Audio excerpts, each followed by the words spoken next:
City Clerk, we all set there? Okay, so if you could all make sure your cell phones are turned off. I'll make sure mine is as well. And then we'll get started here.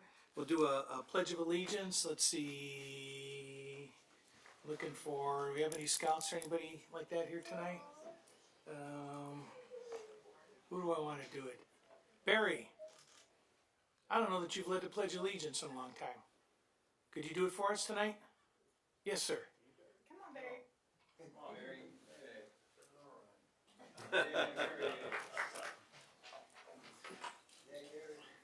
All right, and then after the pledge, we'll take a moment of silence.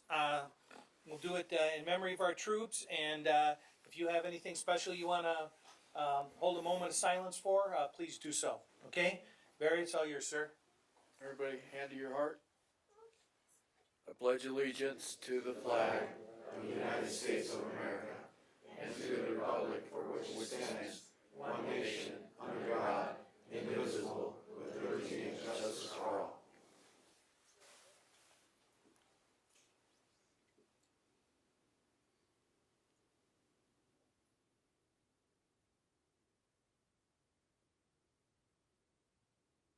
Very good.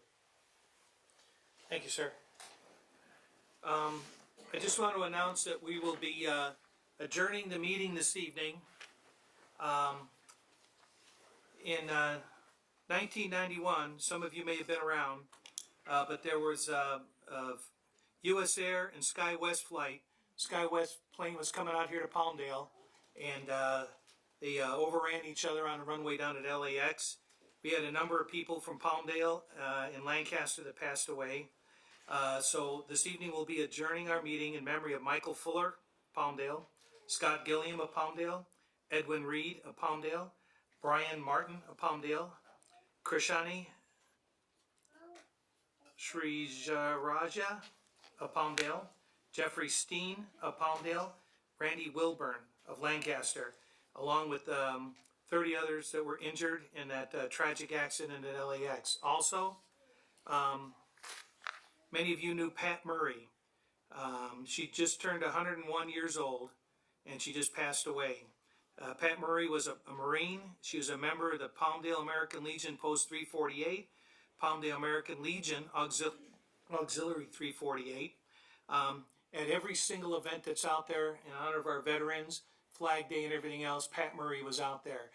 She was an institution in this valley. So rest in peace, and we will be adjourning our meeting also in her memory this evening. Thank you.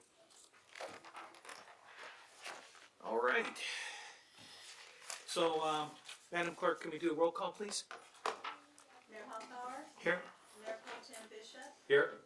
Councilmember Betancourt. Here. Councilmember Carrillo. Here. Councilmember Loa. Here. We have a quorum. Thank you. All right. So it's that time. You got a critter down there, Jesse? Oh, it's a little one. Walk over there. Little chihuahua.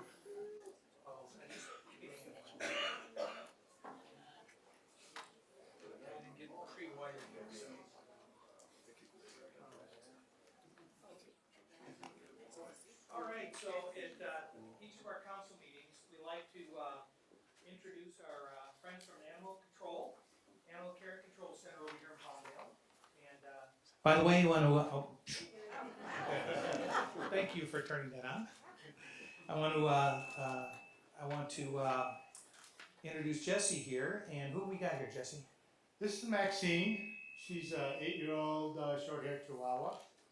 She's considered a senior, but she doesn't act like a senior. She acts more like a little teenager. She's rambunctious in her cage and likes to play, but also loves to cuddle, as you can see. She was a bag of rocks coming here because she was shivering the whole way. But I got her calmed down. Kept your lap warm. Everybody right? else. Yeah. Oh yeah, I kept her warm too. She was in my jacket until we got here. But she's available. She's got all her shots. She's got her chip implanted and she's altered. Like I said, she came to us as a stray on the 24th of January. So she's ready to go to a good home. Someone who's going to cuddle her and keep her warm and snuggly. and just give her all the treats that she wants. So it's really important that we help, we all do our part here towards making this a no-kill shelter over here. You can only do that by getting out there and adopting these critters, spay and neuter, the ones you've got. It's amazing when you see what the bills are. We were just down at the Board of Supervisors today, speaking to them about the potential rate increases, and it's because they fill up every one of those cages. The officers are out there grabbing unchipped animals, bringing them in, and then hoping that somebody's gonna show up. And so Jesse and his team, and if you wanna volunteer, that is a great opportunity to do something positive for your community. And especially when there's a disaster out there, if you take the, how long's the class for the training? It's 15 hours of shelter training. Then you go through an animal handling course online, and then animal handling evaluation, and you become a full-time volunteer. Right, they have specialists too if you wanna handle, the big stuff, the horses and stuff like that, when the fires and stuff are out there. So you just can't just show up over at the shelter or up at the fairground, say, I'm here to help, so they can't take you. So, but this little critter right here needs a home, so, let's see if we can get that guy out of here before Jesse leaves here tonight, okay? All right, thank you. Also, I'd Anything like else? to mention, this past year, volunteer services saved the county $587,000. That goes back to the community and the county itself. You know, so we do good service out there. So, nope. Well, I don't know. so how about if you guys talk offline in the back, and he can answer any of your own questions there, okay? Yeah. Because Jesse will hang around back in the lobby here, okay? All right, great. Thank you. Thank you very much. Thanks again, man. All right. Okay, all right. I knock the rest of this down. Oh, yeah, something. You got a pet adoption day coming up too? Yes, we have By the way, pet adoption at Lucky Luke's here in Palmdale on Sunday from noon to 3. So if you want to find your pet, come on down and check us out. We'll be there from noon to 3, and we are partnering with Lancaster this time. So if you can't find one of our dogs, you can always find one of theirs. I'm willing to go home with you. there. Great. Thanks a lot.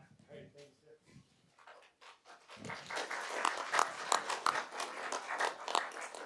Okay, Patricia, can you come down and help me with this one?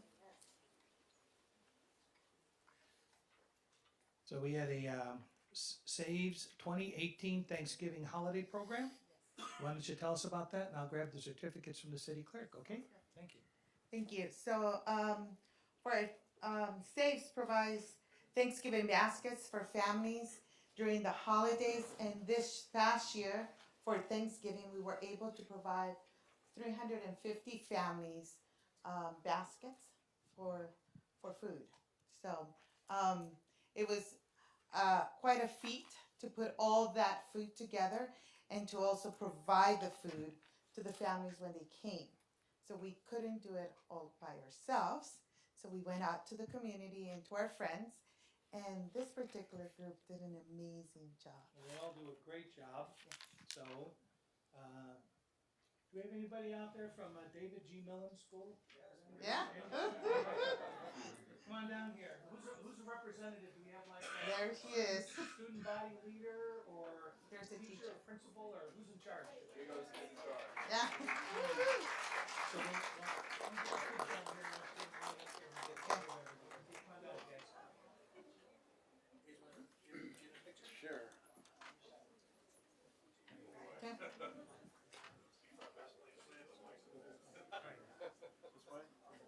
Alright, so here, why don't you, Patricia and I'll come down here in the middle, Okay. and then you guys can line up and look over towards John here. And I'm kind of short, guys. who's gonna help us hold the certificate? Mr. Yeah. Okay. Francisco, you get in front of me. There you go. Okay. Get around the teacher there. Oh, you get the hand right in front of the paparazzi.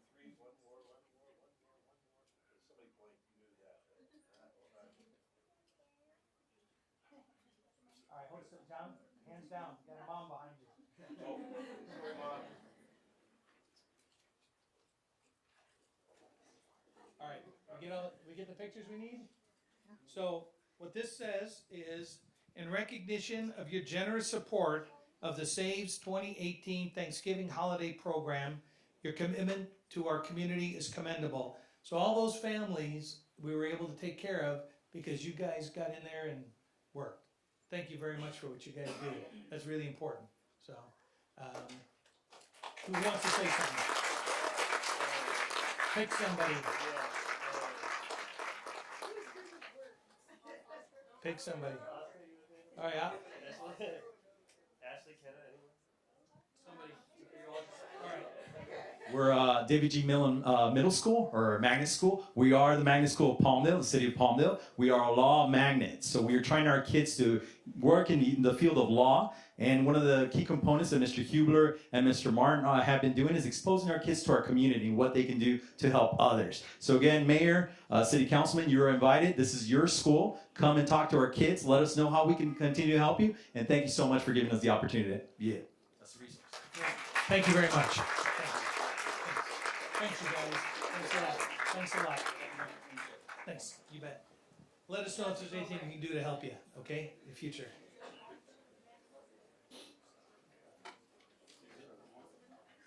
Okay, so who we get looking at? All right, Start so, with them. We can do her first name, because I don't think she's here yet. all right. So we have a few others here that had helped out as well at the 2018 holiday program over there at Saves. So I'm going to call you if you're here, show up. If you're not, we get you next time. Lawana Hamada, Okay. Oh, there she is. great. So I'll just like to talk a little about just the program as a whole. So Christmas is so Thanksgiving is like the warm up for the big act, which is Christmas. Christmas, we not only provide food assistance to families, we go bigger with Christmas, more families. So during Christmas, we did 450 families with food. And then we did 313 families just toys. The people that were getting food also got toys. And then this year, for the first time, we did 100 seniors that we also provided Christmas meals for. And because we were so blessed with the generosity of our community, we also gave those seniors the ability to give their grandkids a Christmas present, right? So all in all, we did an incredible 2,745 children got toys this Christmas. And again, it wouldn't be possible without the many, many hands. Now, we get a lot of toys from the community, and it's great to have, but then we get buried. I'm kind of a shorter person. I could literally get buried under all the toys, and we provide the toys in a shopping sort of a way, so parents come and choose the toys for their children. So it takes a lot of work to organize all the girl toys by certain age and boys and so forth. And Miss Luana has been my little helper for the last 3 years. Yeah. And she comes for the holidays and she has one job. She organizes all the toys by gender, age. She works with all the volunteers that come and help her because she can't do it all. Well, she probably could do it all by herself, but I send her people anyway because I want to feel like I'm doing something. And she organizes all the toys. She single-handedly can tell me exactly how many toys of what gender and age we have. And she's there doing the distributions to make sure that we have all the toys we need for every single distribution. This year we did 2 full days of distributing toys. So that's why we're recognizing her here. Great. She also gets her whole family involved, but I wanted I think she was kicking me and Mr. Bishop around over there when we were helping too. Yeah. So, yeah. Get to work. Well, we also thank you very much, and our next certificate is going to be for the Antelope Valley Transit Authority for the Stuff a Bus program. Tell us about that. So, like I said, we get a lot of toys donated, and it's a lot of work from a lot of people. And AVTA Stuff a Bus has been an ongoing supporter of our program and a key supporter when it comes to the toys. So we really appreciate everything you guys do. And this lady works for a very long time throughout the year to make this happen for all those kids and for Saves. So we would just want to thank you so much.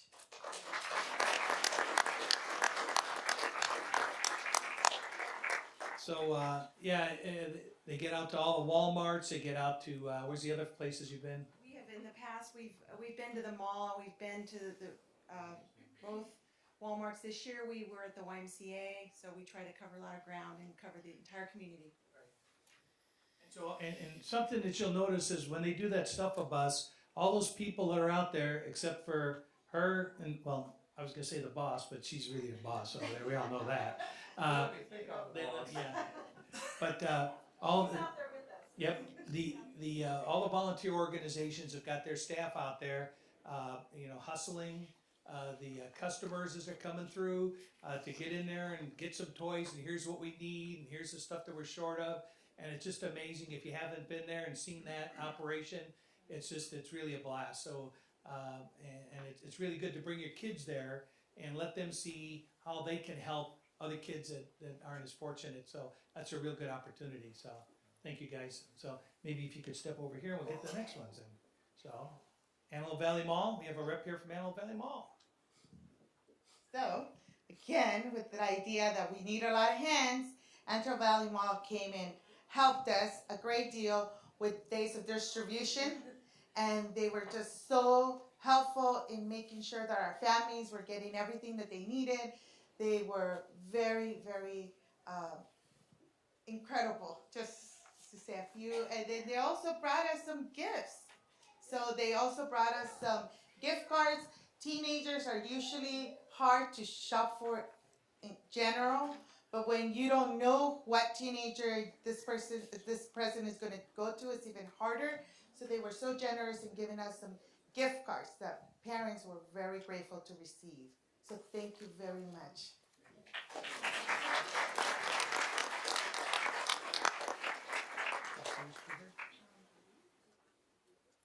We have a rep from the Highway Patrol. Yeah, I got a feeling they might be a little busy out there tonight. Gil Hernandez and his crew out there at the Highway Patrol always do an outstanding job. They have the school bus that they stuff, don't they? Yeah, so that's if you've got a business or you've got something you want to stuff, we got people that'll stuff it for you there. So we'll get this over to Gil later. Okay. We have a rep from Toys for Tots here this evening. Okay. I bet you we have Palmdale Aerospace Academy Robotics team. You got someone here from there? They probably outbuild the road. I think they got a competition coming up, so I think they're busy with that.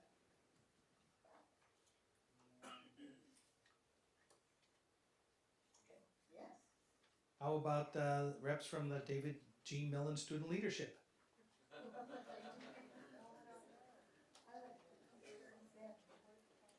Yeah. So again, this time we had 450 baskets to fill, and we did it on a Saturday, and I was really stressed out because it's a lot of baskets and you never really know who's going to come and help you.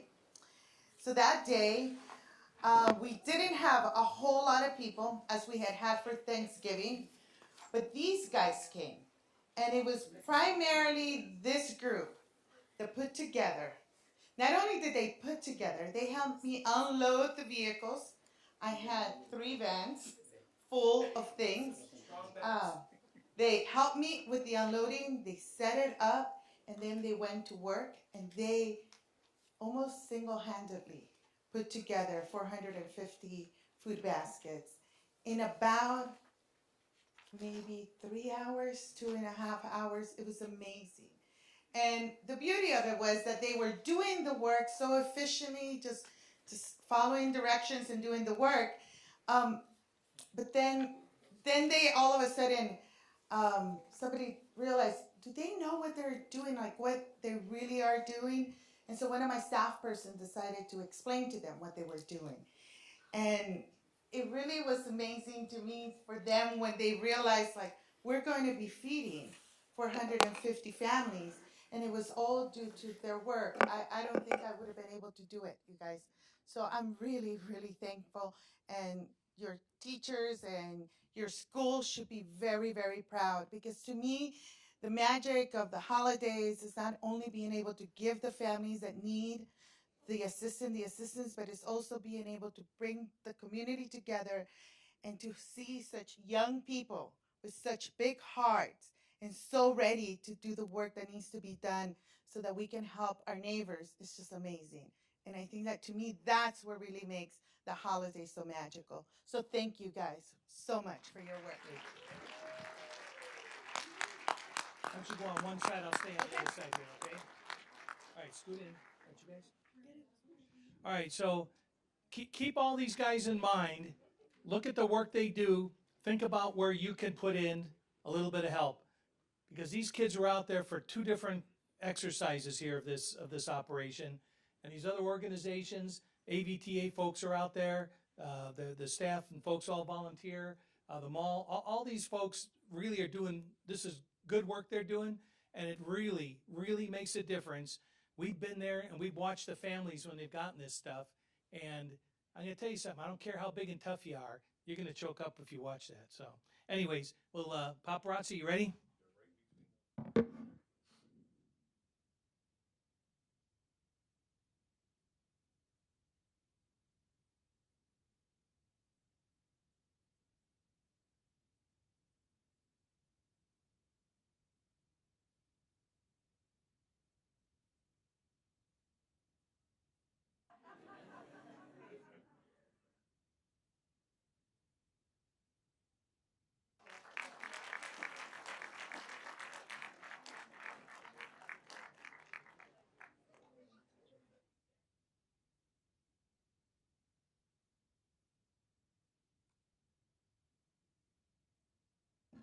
Patricia, don't forget, these are goodies. I think you grabbed Little mine. things. Grab my script Yes, there. I did. Thank you. Okay. Madam City Clerk, is that, we got one more group then, right? So, and also, did you take a close look at the cross-section of the community you had there helping out? Between the businesses and the kids and the schools and the public agencies? That's really a reflection of our community here. So, and I think that's a tribute to our community here. Now I'm gonna call up Reverend Smith. You got some guys here that we're gonna talk about tonight? Okay. Let's go over here. This way we get some pictures better, so. All right, so tonight we have, this is Reverend V. Jesse Smith, and he does a mentorship program with the Heights of Greatness Leadership Institute. And I'm going to have him tell you a little bit about it, because he gave me a lot of notes, but he can speak right off the cuff here. So, Reverend? As preachers, we talk a lot, so thank you so much. Good evening, everyone. Mayor, you done left me there. City Council, elected leaders, thank you so much for allowing us to be here today. Every year we do what's called Martin Luther King Celebration. My organization, Heights of Greatness Leadership Institute, we mentor and train young people to engage in public speaking, to master the art of public speaking, but also to master their leadership skills. And every year we bring these young people in front of about maybe 150, 200 folks to allow them to present their skills, their ability, their oratorical ability to speak, because Martin Luther King was a great orator. And so we acknowledge him by bringing the skills and the talent that young people have within them. And that's what we seek to do, to develop their skills and their talent. This year we were able to acknowledge about 7 young people who are here tonight. One of them is missing tonight because his grandmother passed away. So let's keep them in prayer. But these young people, we gave them a theme to speak on. The theme this year was Why We Can't Wait. the 2020 vision. In 1963, Dr. King wrote a book called Why We Can't Wait, really designed to indicate that we really need to change, to start for change now, and that we were the agents of change rather than waiting for somebody else to do for us what we can get up and do for ourselves. These young people took that theme, created a speech. I didn't develop the speech for them. They actually created the speech themselves. The speech was between about 3 to 5 minutes. They mastered it, they studied it, and all I did was help them present it. And they executed it with such precision on Monday, January 15th at the, not Embassy Suites, the Antelope Valley, where was it? Antelope Valley Ranch golf course. Right, yeah, Rancho Vista Golf Course. And they did it in front of about 150 to 200 people. I want to thank Councilman Carrillo for being there. I appreciate you. And thank you so much for presenting this award to them tonight. So if we can give them a hand, I appreciate it. Thank you. Can I call them down? Okay. So we're gonna call them each down. We'll give you your little certificate here, and I got to tell you, it's not easy when you have to speak up in front of a group here. For all of us, it is really nerve-wracking to have to do that, and for these kids to be able to get up there and to do that, my hat's off to you and the training, and to the kids to have the guts to get up there and to do that. So, Jesse, you want to call them on down? Sure. The first one we'll call is Ashley Martinez. Is she here? Ashley? Unbelievable speaker. She did an awesome job. Congratulations.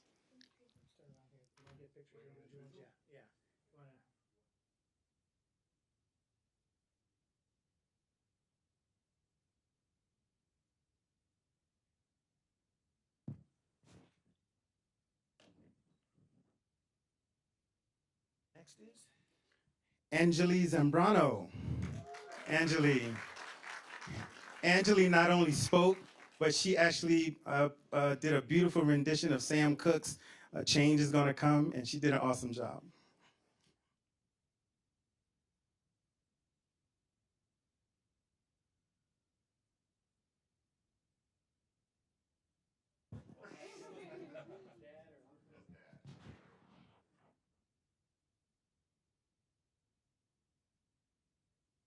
Kayla Anderson, awesome job.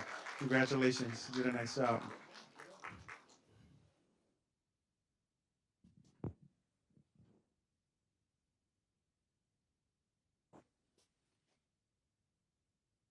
And next is Madison Anderson. Madison did a beautiful job. She did a poetry of Dr. King, a poem of Dr. King's.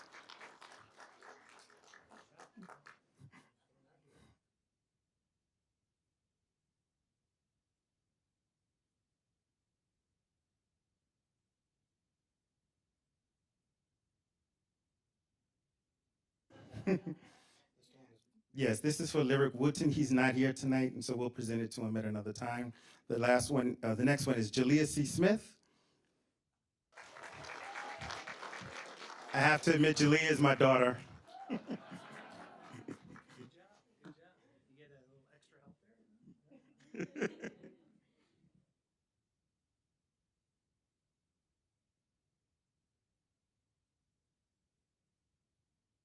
And then this one is presented to Nick Asharati.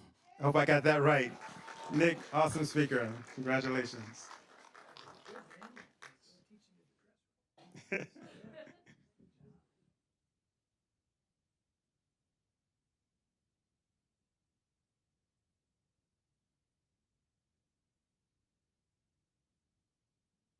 you guys down. We'll get a group picture.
Next up, we need a waiver of full reading of resolutions, please. Do I have a motion? So moved. Second. We have a motion and a second. You have those, Madam Clerk? Okay. Okay, and we'll call for the vote. Who seconded it? Need to push your button, please. Okay, you got it?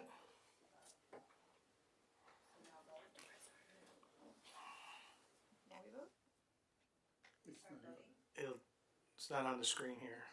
There it is.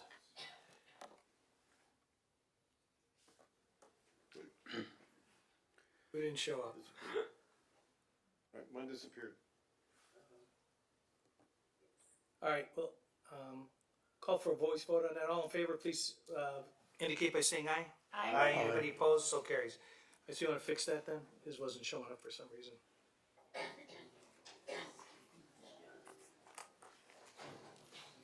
All right, so item number 6 is public comments on items number 7.1 through 7.14. That's the consent calendar. So if you're here for any item that has a 7 in front of it here, 7.1 through 7.14, you can come forward here and make a comment. The council can choose to pull it or not. You get a total of 3 minutes. You don't have to take it all. And now would be the time. Anybody want to make a comment on a consent calendar item? That's got to be a first. Okay. Council, any items? 7.8 for me, almost. 7.8. Mr. Carrillo? Mr. Loa, you were 7.5? Right, but I have to recuse myself on 7.8. Okay. So, Mr. Attorney, should we do that now, or? Well, you can do the recusal right now, and then, but you don't have to leave. Yeah, just for the record, then we'll show that he abstained on that item, right? Yeah. Okay. I have a, Recusing for an actual conflict of interest. right, It just makes a difference if the vote goes through. right. So I have a property that's directly affected by the action on 7.8. So I have to recuse myself on that issue. Okay. So any other items? Nope. Okay, so with consent calendar, with the exception of 7.5 and 7.8, can I have a motion please to approve? So moved. Second. Mr. Bishop and Ms. Betancourt, do you have those? Are they both showing up there? I have Austin Bishop and Richard Law. I hit the second button. Oh, okay, he beat you to the button. So go ahead and start voting. Okay. Oh, those new electronics here, folks. Still working through it. Okay, there we go. Shows 5-0. 7.5. Yes, on 7.5, we have a federal agenda. It's a huge wish list that we want to take action with, directly with representatives from the federal government. I'm assuming that's taking place with staff and perhaps direct action as well with our new congresswoman. But we have a lot of items that I think are hugely important. Something that's been, and I'm not sure it's actually covered by this federal wish list, but the intersection of Rancho Vista Avenue P and Sierra Highway, that's been an item that had been on our sites back when I was on the city council from 2001 to 2005. You know, that's something I think that needs particular attention. As far as supporting small business and the SBA item, I think that's critical. We want to encourage employment in the city of Palmdale as much as possible, and a lot of that is generated by small business. Small business happens to be the largest employer of people in the United States. We need to encourage that, and I think one of the things that we could do is perhaps assist SBA perhaps. I don't know if that's directly linked to SBA or not. Yes. But they have programs to instruct small businesses on how to access their funds, how to apply for it, how to qualify, and so on. And I think that's really critical. All of these things are important. I don't know, you have about 25 items on here. I wonder, This was the result of probably a 2 or 3 hour workshop we had earlier in the year. right, And now it's Earlier. coming forward. last year, Yes, sir. in 2018. Right. Right. So, I mean, I think these are all great, but I'm wondering if we could focus on the most important ones. And I think part of the idea behind this is legislation is coming down, that this gives the staff the direction from the council that to support or not to support these items as bills, legislation show up at the federal level. The items that we need to cherry pick off of there, those will be the ones when we go back to DC for the lobbying trips, and when we meet in district with our congressional rep and her aides. So whatever's the topic of priority at the time, we'll be able to pick them off this list then. okay, that's good. And if you haven't looked at the list, it's a pretty impressive list, and it's pretty amazing some of the things that are coming down the pipe right now on the federal agenda. Anything else on that item? I do have a question. Are you done, Mr. Long? With Yes, yes, sir. For me, I just wanted to have clarification on what the purpose of this agency is, this group that is representing us. There are a lot of grants available out there for all sorts of different projects. That's something that I we've love been that. working on. I apologize. Grants as well as legislation, yeah. But is this group the one that actually submits grant applications for us, or is it a separate group? It's a separate group that submits grant applications. Their initials very close, it's TFG and TPA. Okay. And so that can throw you off, but this is our federal lobbyist. And so they look after us in Washington, keep us apprised of any kind of legislation coming down. And then when we go to Washington, they help set the appointments, set the federal agenda.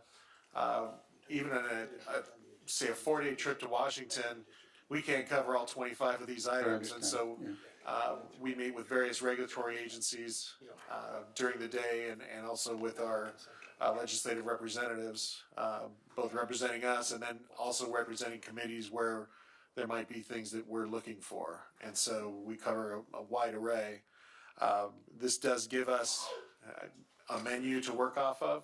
Okay. And then we specialize, we go and see who we can set meetings up with, what are the critical items we need to get done at each trip to DC. So we'll have a trip in March, we'll have another trip in June. And these two groups do work together to see what's available down the pipeline at the federal level. Correct. So, Okay. so the Ferguson Group and Townsend Public Affairs, Townsend Public Affairs is our grant writer. And if there's a federal grant, then the Ferguson Group will also take a look at that versus the climate in Washington, and can help tailor our grant application to make sure it's got the best chance for success. Okay, thanks. In regard to Richard's question, Avenue P is in there under infrastructure, and so that is in there. And in regard to the SBA, a couple times a year, we have training programs where we bring in small business. We have a small business breakfast, and we'll bring in representatives from SBA, GoBiz, and so forth to give exactly what you're talking about, that training and those courses to help local small businesses. It was a topic that I just spoke with the chamber as well, as probably looking to get them engaged to help us with that as well. Yeah, I know it seems like a lengthy list, but when we went over it in the workshop, there's really not a whole lot we can overlook with so much stuff on the horizon and how fast things are growing within the city right now. It's hard to shorten that list or condense it just because there's so many things that are coming to a critical point here. Okay. Yeah, so again, it provides a roadmap, so the stuff comes up, we're able to move quickly on it, as opposed to a month or 2 months out to get it on the agenda. You've kind of got a foundation for what we're gonna do. All right, so I'll take a motion on 7.5. So moved. Second. You have Mr. Bishop and Mr. Carrillo on that. Did we get the button pushed? Okay, and show your vote. 5-0. Okay, 7.8. Yeah, step off into the booth with the music. All right, was there any other, any discussion we need to do on that item, or? 7.8, I will pull that item for a specific reason. If Mr. Heffernan could give us a brief introduction, or Mr. Behan, on what the project is, so that the public understands why for this item. Yes, Mayor Hoffbauer, members of the City Council, this item is the approval and amendment to Paragon Partners for right-of-way acquisition services to this project. The scope of the project has expanded significantly. As far as an overview of the project, I'm going to turn it over to the project manager, but also our strategic initiatives GIS manager, Mike Behan. Good evening, Mr. Behan. Good evening. Mike Behan, thank you. This is a very important project for Palmdale. This is a Measure R funded project. It is located on Palmdale Boulevard between 5th Street East and 10th Street East, and then Sierra Highway from Avenue R to Avenue Q. And basically, we were able to leverage Measure R funds to do these projects in Palmdale, and one of the locations was this one. The focus is capacity improvement and also safety. So we're expanding the intersection at Sierra Highway and Palmdale Boulevard. We're also putting in bike lanes. We are extending Sierra Highway southbound for a southbound right turn lane at Avenue R. We're also extending the bike lane St. Clair Parkway down to Avenue R, which will connect to our Avenue R ATP project, which we just got funded through the CTC. So basically, what has happened is That's the California Transportation Commission. yes. We know what these acronyms are. You don't. Thank you. So there are some key elements as to the reason for the proposal. There is some additional hazardous materials testing that's required from Caltrans. There are some new ADA standards that are required to be looked at. We included bike lanes on Palmdale Boulevard between 5th and 6th Streets East, and then the extension of Sierra Highway near the Union Pacific Rail Yard at the northwest corner of Sierra Highway and Avenue R required some additional analysis. So with all of that, in 32 new parcels within existing 34 parcels, we had to bring in the services of Paragon, and they are here tonight, as well as the prime consultant Parsons, to answer any other questions that you have. What's the cost of the project? The cost is, let's see, 278 or something like that, Mike? yeah.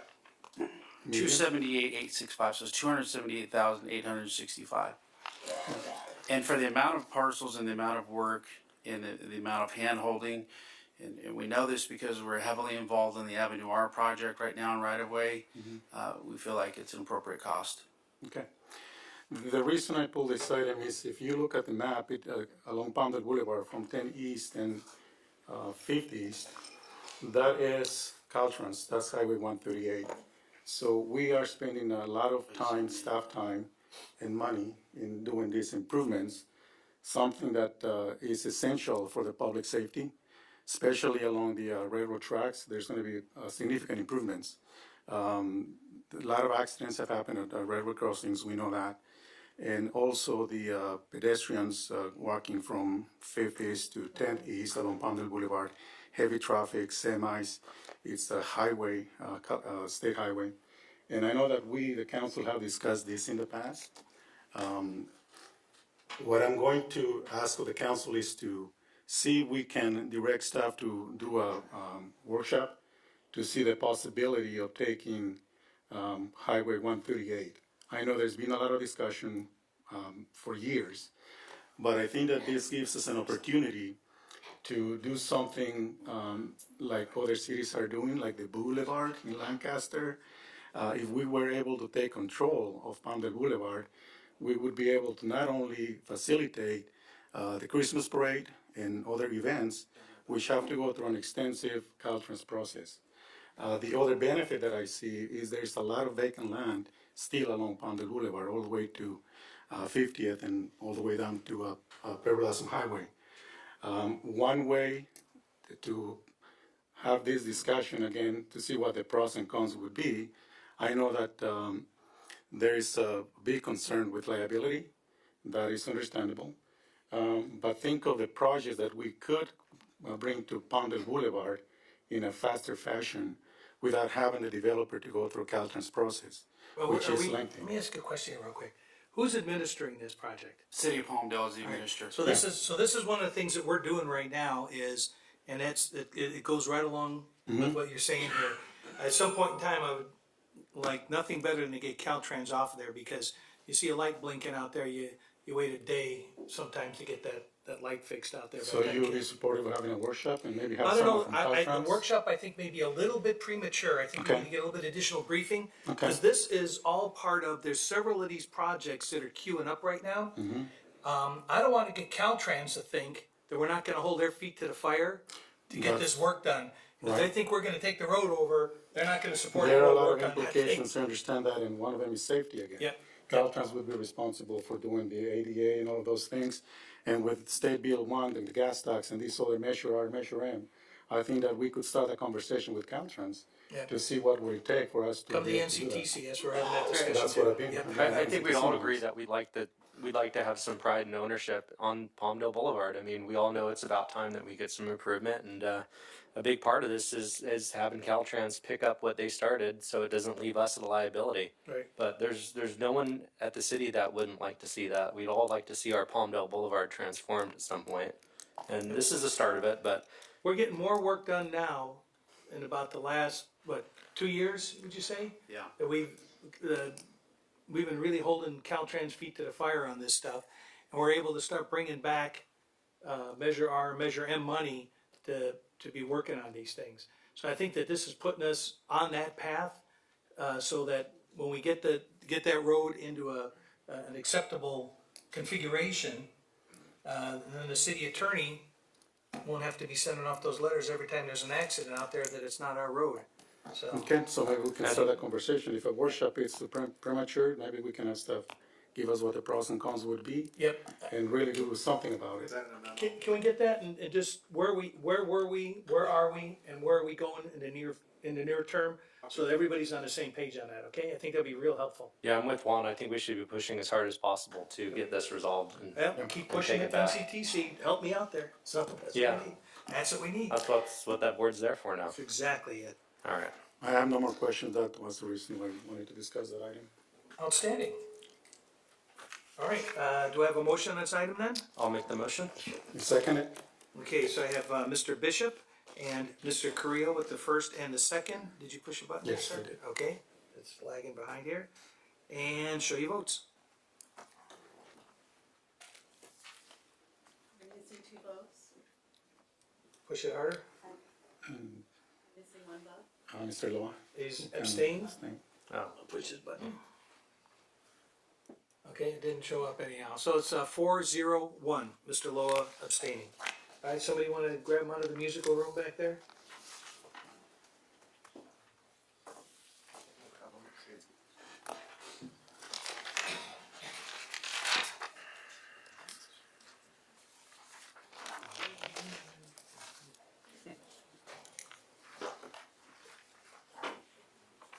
All right, number 8. Public hearing. Who's got this one? What do we got? Good evening, Mayor and members of the council. The staff is requesting a public hearing to hear public comment and review a proposal to amend the city's 2018 and 2019 action plan to reprogram Community Development Block Grant CDBG funds of $372,970 from 2017-2018 unprogrammed and $7,160 from 2017 through 18 ADA compliance facility improvements to the 2018-19 ADA compliance facility improvements, and to authorize the city manager or his designee to sign all documents necessary to amend said action plan and obtain HUD approval. The city receives an annual allocation of CDBG funds. Projects or activities for which these funds are to be expended must be identified in the city's annual action plan to its consolidated plan and submitted to HUD for approval. In May 2018, Council approved the city's 2018 through 2019 action plan, the city has identified $372,975 unprogrammed CDBG funds and $7,160 funds remaining in 2017 through 18 ADA compliance facility improvement available to program. Staff recommends programming CDBG funds as stated on page 2 of the staff report.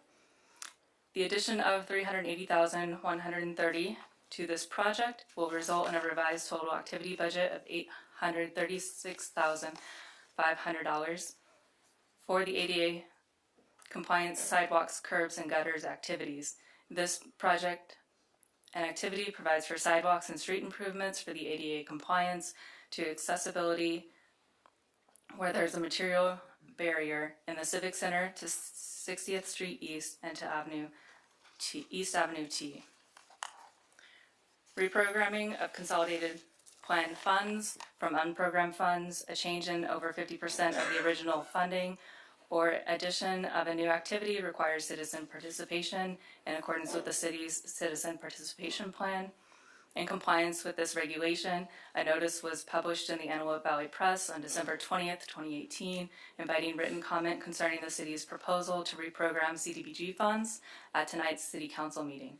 Staff recommends reprogramming CDBG funds to the 2018-2019 ADA compliance facility improvement as outlined in this report. Thank you. Any questions? No? Okay, so we'll open a public hearing. Anybody here to testify or provide information on this item, please come forward and state your name for the record. Nobody? Okay, seeing none. I'll move to close the public hearing. Second. I have a motion and a second. All in favor, say aye. Aye. Any opposed? Motion carries. Okay, so, Question? so it's already passed. You had your opportunity. All right, so, any further questions or comments by the, I'll move to approve. Second. is there anything additional we need to do to move this forward, ma'am? No? I don't Okay, believe so. so I have a motion by Mr. Bishop. Mr. Loa has a second. I hit it. Okay. She just went a little slow. And we'll go ahead and show our votes. So I'm missing one vote. There it is. Thank you very much. Okay. Excellent. Moving on to item number 9. Mr. Pertee?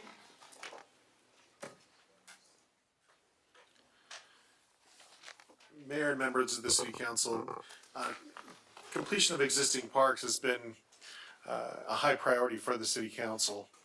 And with the advent of multiple housing development projects on the horizon, with applications being submitted to the city and the potential for park fees being collected, what staff would like to do or is recommending here is an interfund loan from the general fund reserves, which would give us about a 1.5 to 2 year jump on the difference between funding this now and loaning funds from the general fund to the park development fund to get public engagement, park design, and potentially initial bids together, would allow us to have shovel-ready projects for competitive grant funding, allow us to better utilize Measure A funding as it becomes available, and bring these parks to fruition several years sooner than we would if we just followed our normal tack and waited to accumulate both park development fees and compete for grant funds. So in that regard, what I'd like to do is first recommend a loan of up to $5 million from the general fund to the Park Development Fee Fund, and obtain authorization from the City Council to execute the necessary interfund loan documents, agreements, payment plans, and so forth to make that happen. And then secondly, to go over the list of unfinished parks that's contained on page 2 of the staff report and get feedback from the City Council in regard to priorities for both design and construction. Certainly with that allocation of funding with an interfund loan, we would have enough to do the design on everything that's listed on our incomplete incomplete parks list. Secondly, would be a priority for which parks would the council like to see us move forward with in regard to a construction plan, to actually bid out and start construction. And so with those two goals in mind, like really just to open up discussion with the city council, get feedback on both the interfund loan and then park priorities. Thank you, sir. All right, I think we may have some folks here from the public that may want to provide some input on this item, whether for item number 9. Come on down, state your name.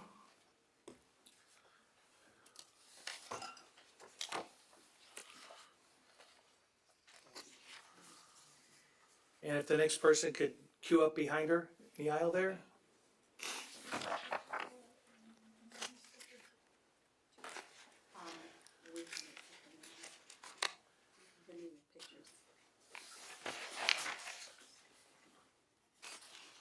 Hi, good evening.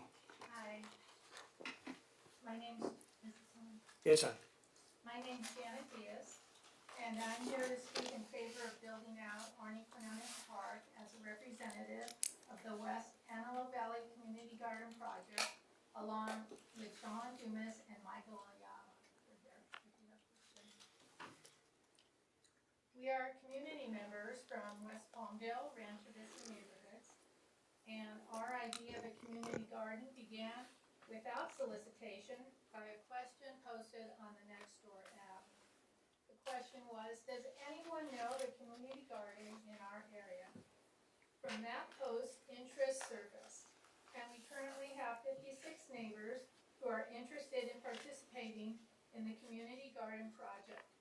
And so I'd like to thank you for the opportunity to speak here tonight to present our goal of someday soon, hopefully by spring, wink wink, of having a community garden on the northwest corner of Orniquinones Park.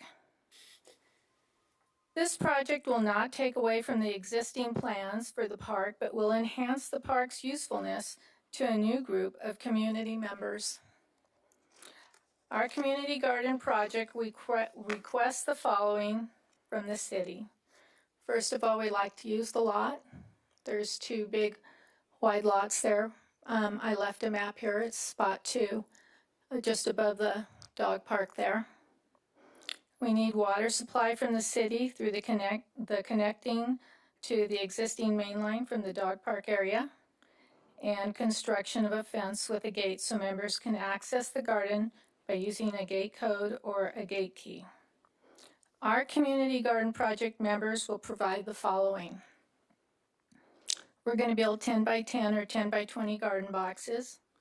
We're going to provide irrigation to all the garden boxes, preferably with timers to minimize water waste.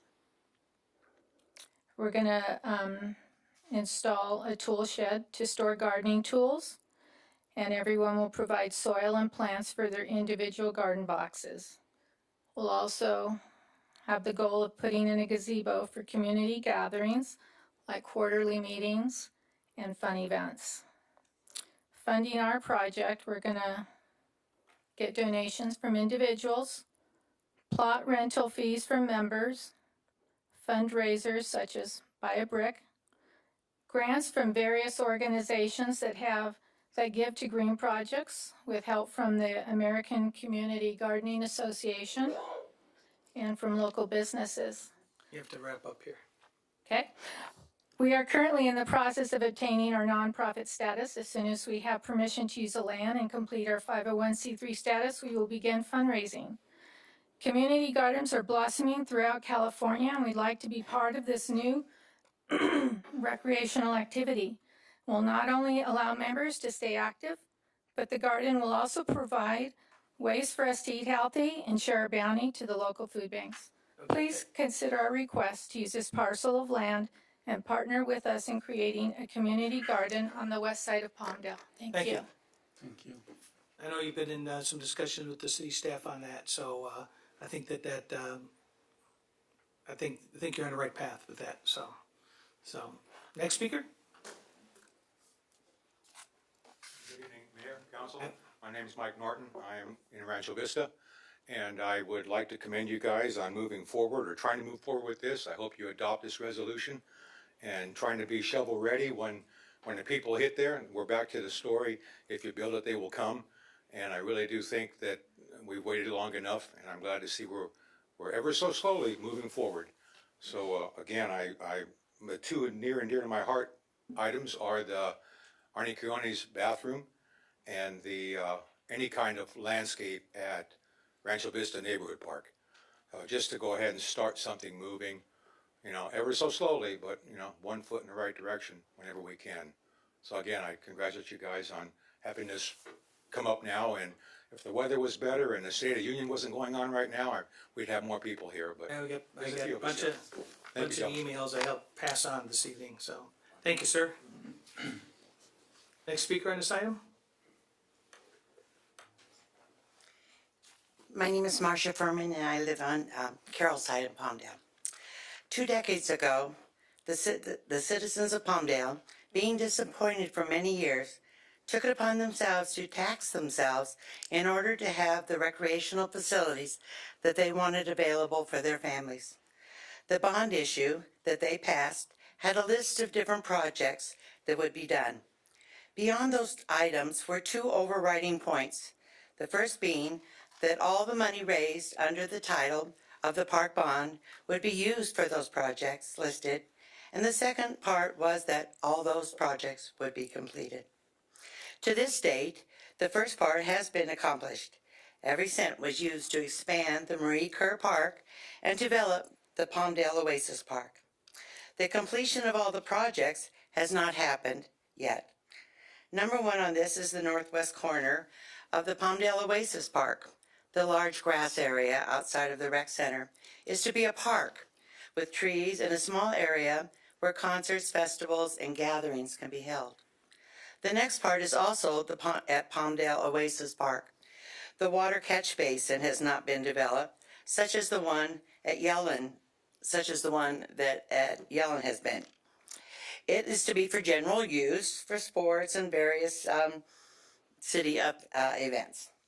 The 2 major projects that remain are the covering of the competition pools at POP and Marie Kerr. These covers were originally designed to be over the pools in the winter and removed in the summer. This type of cover was not approved after the bond passed by the fire marshal. When the 2 pools were built, footings were for permanent walls and a roof were set in place, and as of now are still waiting for construction to start. I hope, as the citizens of Palmdale do, that the fulfillment of these city promised projects will be at the top of your to-do list. Thank you. Thank you, Marcia. Yeah, I think all of us wanted to see those happen, and when we were required to put fire sprinklers over the swimming pool.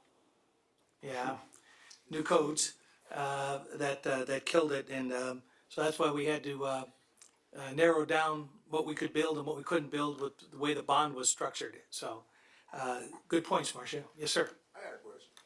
Come on up. I was just wondering. Your name? Barry Nelson. Okay. When are we recording exactly? This is supposed to be broadcast live. Yes, sir. So when the lights are blue on these cameras? I don't know that. Do you have an item on this park issue though? That's we're talking about the park stuff here. I'm not gonna speak again until I see something about marijuana. I thought I saw something about marijuana. Yeah, sorry. But no, see now that light's red. And I was wondering like. Yep. Well, one of the staff guys can clue you in on their works. We don't even know how they work. So No? best thing to do is not pay attention to them. So. Chances are they're probably averting. Yeah. Yep. I was wondering. Yep. You're all out there. Millions of people are watching you right now. Thank you, sir. Anybody else on this item? All right. Council. So I've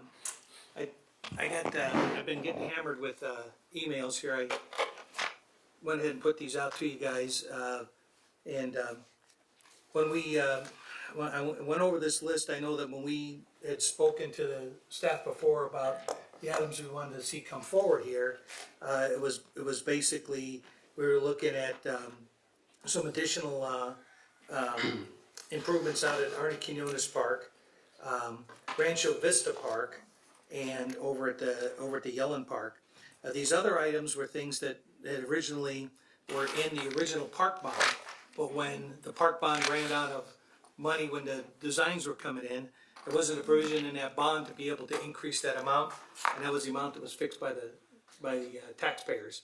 So yeah, we built what we could build at the time. I think we need to come back and revisit those items because it would be great to be able to get those pool enclosures done at a cost of about $2 million apiece. The only problem is that we end up closing the water park and the pools early because we don't have enough lifeguards. So we put a cover over them, but we don't have any lifeguards to put in there. So I think we need to work our way through that item as well. The concession stand and the scoreboards out at Best of the West, we're renting them. It would be nicer to have them out there. We need to get the rest of the Oasis Park built out there. It would be nice to have that Marie Kerr Park parking lot paved, but it seems to be working currently right now. So a lot of these other things I think are important, but I think we got to distill it down here. Yeah, we need to update this list. There's obviously things that don't make sense or that aren't relevant anymore. And we obviously want to get the most value out of this loan we're pulling from the general fund. So as far as getting everything shovel ready, so when the measure money does come, we have it ready to go. But well, it's funny that we use the term shovel ready because the Rancho Vista Neighborhood Park, it's supposed to be that now. About 25 years ago, when Rancho Vista was being developed, that park was, neighbors were all moved in there. We've actually got people whose grandkids are now in grade school that were supposed to be using it when they were kids. So it was about a quarter century ago when people were looking at that park. 13 years ago, when the fire department came to us and said, we need to get another fire station over there in the Rancho Vista area, and we gave up that corner of that park, everybody was promised this is going to accelerate that park. That fire station was subsequently dedicated in 2009, and nothing else has happened on that park. And now you've got kids that are 5 and 6 and 7 years old whose parents were promised that park. So I think that I totally feel your pain. I've been in my house over 20 years, and my daughter, growing up, has never had a park she could walk to climb on a swing or be on some type of equipment. I now have a 3-year-old granddaughter who doesn't have a park in my district that they can walk to. So I do feel your pain. It's not just the west side. Like I said, I've been in my house over 20 years. Yep. And I have no place for my daughter when she was growing up, and now my granddaughter. We cannot walk to a Missouri's park got one with of a swing. the best playgrounds. We drive over there all the Where? time. Missouri. Yeah, The that's best not playground walkable. in That's very far from my house. I don't live in that It's a district. lot further from my house. Yeah, I don't live in that district. So, Well, my sense is that we probably should prioritize what are most urgent. I think Arnie Quinones Park has been waiting for, the community around that area has been waiting for quite a while. And as you pointed out, Rancho Vista Park was promised many years ago, and I think that probably at least a decade ago, there was a carve-out to put in a fire station there with promises made to the community then that that park would be built. And to date, it's just dirt out there. And then Sam Yellen, I think, is also a matter. So I think we should distill this list down and give priority to those 3 projects. I'd like, the other thing I think that we should do is, we keep talking about getting a park committee back together. And I talked to Marcia earlier, and she said she'd be willing to participate in that process. I'd like to see us get that park committee back going again. Get some members of the community, have the council each solicit some people from their neighborhoods, get them out there so that we can take these other projects, try to figure out what do we want to do to be able to get these other facilities out there. We've got about 20 million, right? Roughly? Roughly. Yeah, roughly 20 million out there in these other projects. Plus, as Ms. Betancourt said, we got that property from the county years ago adjacent to the cemetery for a pioneer park. I think there may be some grant opportunities out there for the historical park out there. And we've got to get the balance of that Yellen Park done out there. So I'd like to ask the council to do here is, I'd like us to direct the staff to prioritize, finish out that Rancho Vista Neighborhood Park. That's only 3.5 acres. I doubt that it's gonna cost $2.5 million. Engage the design team and the community garden folks, because they've got a program going here, much like we have had with the Little League and with some of the other operations around town. That model has worked well. They've got a program they want to move forward that can help facilitate things going on out at Arnie Q. So I'd like to engage the design team and the community gardens group on the Arnie Q, and take the necessary steps towards finding what we exactly need to do to complete that Yellen Park, and then refer the other items to the park committee to be formed to distill that out and other park opportunities. Is there a way we can include in that to get something going for District 3? I feel like there should be.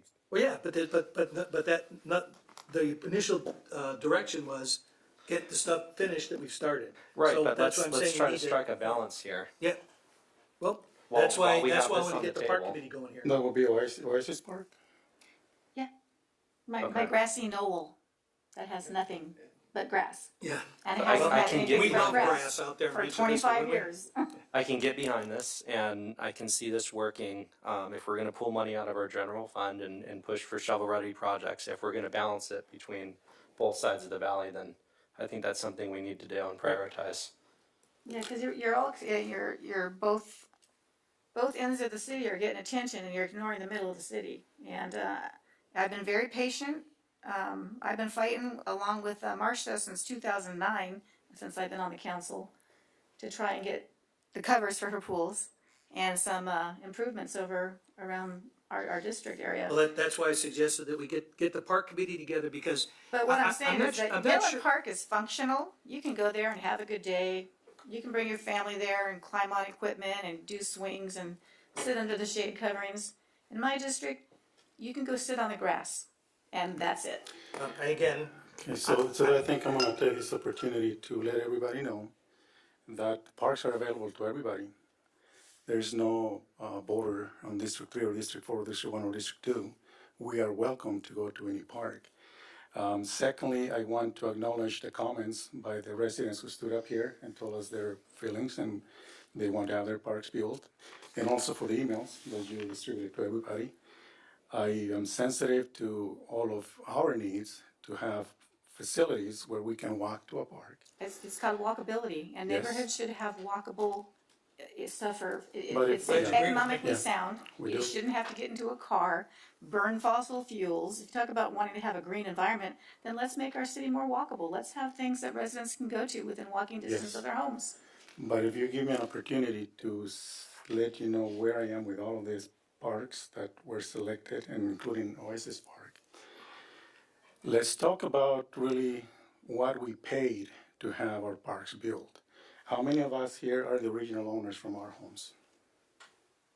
Okay, the original owners. Let's look at what we paid on park development fees. There's a history why Rancho Vista area has what they have. The city at the time, through the developer, agreed to do a development agreement where parks fees were $386, and you can look it up. You can go to Development Services tomorrow at 7:30, ask for the original permit on your house, and look at park development fees. Rancho Vista residents paid no more than $400. We on the east side, I paid $6,000 to have no parks with that money. Yellen Park was built through grants, $4 million in grants, $60 million in park development fees, and $7.5 million on drainage fees that went throughout the city. Okay, and that's fine. We were able to get that money and get that spread throughout the city. But $23.5 million came from the east side. So whose park should be built first? Well, I asked you if a I had question. my $6,000 back, I would take that money and I would buy a swing set and a bench for my district. So I think what we're looking at here though is that we wanna build everything, we just get us $25 million. We don't have $25 million. I don't think that we should be fighting about districts. I Yeah, get it's- it. it- Unfortunately, it's just the way it is. I'm fighting for District 4 because we got $23.5 million pulled from the east side to go citywide. From 2000 to 2016. Okay? Well, and then what'll happen So too we is need to come to a compromise on this. and you also realize that we just changed park development fees again. Yes, So those yes. numbers move all over the place. They do. And we can't go back and change history. But, you know, in all reality, we put a couple of $1 million in the last few years in Missouri. McAdam has been completely re-landscaped a couple of times and then had recycled out there. There's a lot, it's not like the east side's been ignored, and in fact, it's actually quite the opposite. And I think that when you start looking at, when you start drawing the circles on a map and you start looking at the acreage out there, you know, there's a lot of acreage spread around the city. Do we need to do a better job? Absolutely. But what we're looking at right now is we've got a couple of shovel-ready areas. We got another area where we've got a large, robust crew of volunteers that's willing to put some sweat equity in, and have already lined up donors to help facilitate that facility over there. And so I think that, you know, I think we're literally at the point right now where if we don't end up moving forward on these, that we're never gonna end up seeing them done, because I don't see the budget getting a lot better in the future. And that's why I suggest that we need to have a park committee reconstituted here, so we can get that park committee down, help find these other funding sources, help decide whether, look at the existing park bond, figure out if it can be refinanced or extended in some manner. I think there's a lot of options that can occur I here. like the idea of the park committee, but I'm wondering why you're not letting them choose all of the decisions. Why are we making some and then giving the rest to them? Why don't we just let them make the Is this something we decisions? need to decide tonight on how we're gonna spend I'll this? tell you exactly why, because these three facilities right here, the Quinones Park, Rancho Vista Park, and Sam Yellen Park, have been on the forefront for the council and for the community. These other facilities, not to give them any less of a priority, but these projects were written out of the budget because the bond didn't cover it. So that's why we need to come back in and figure out, how do we get it back into a new bond? How do we get it back into the program?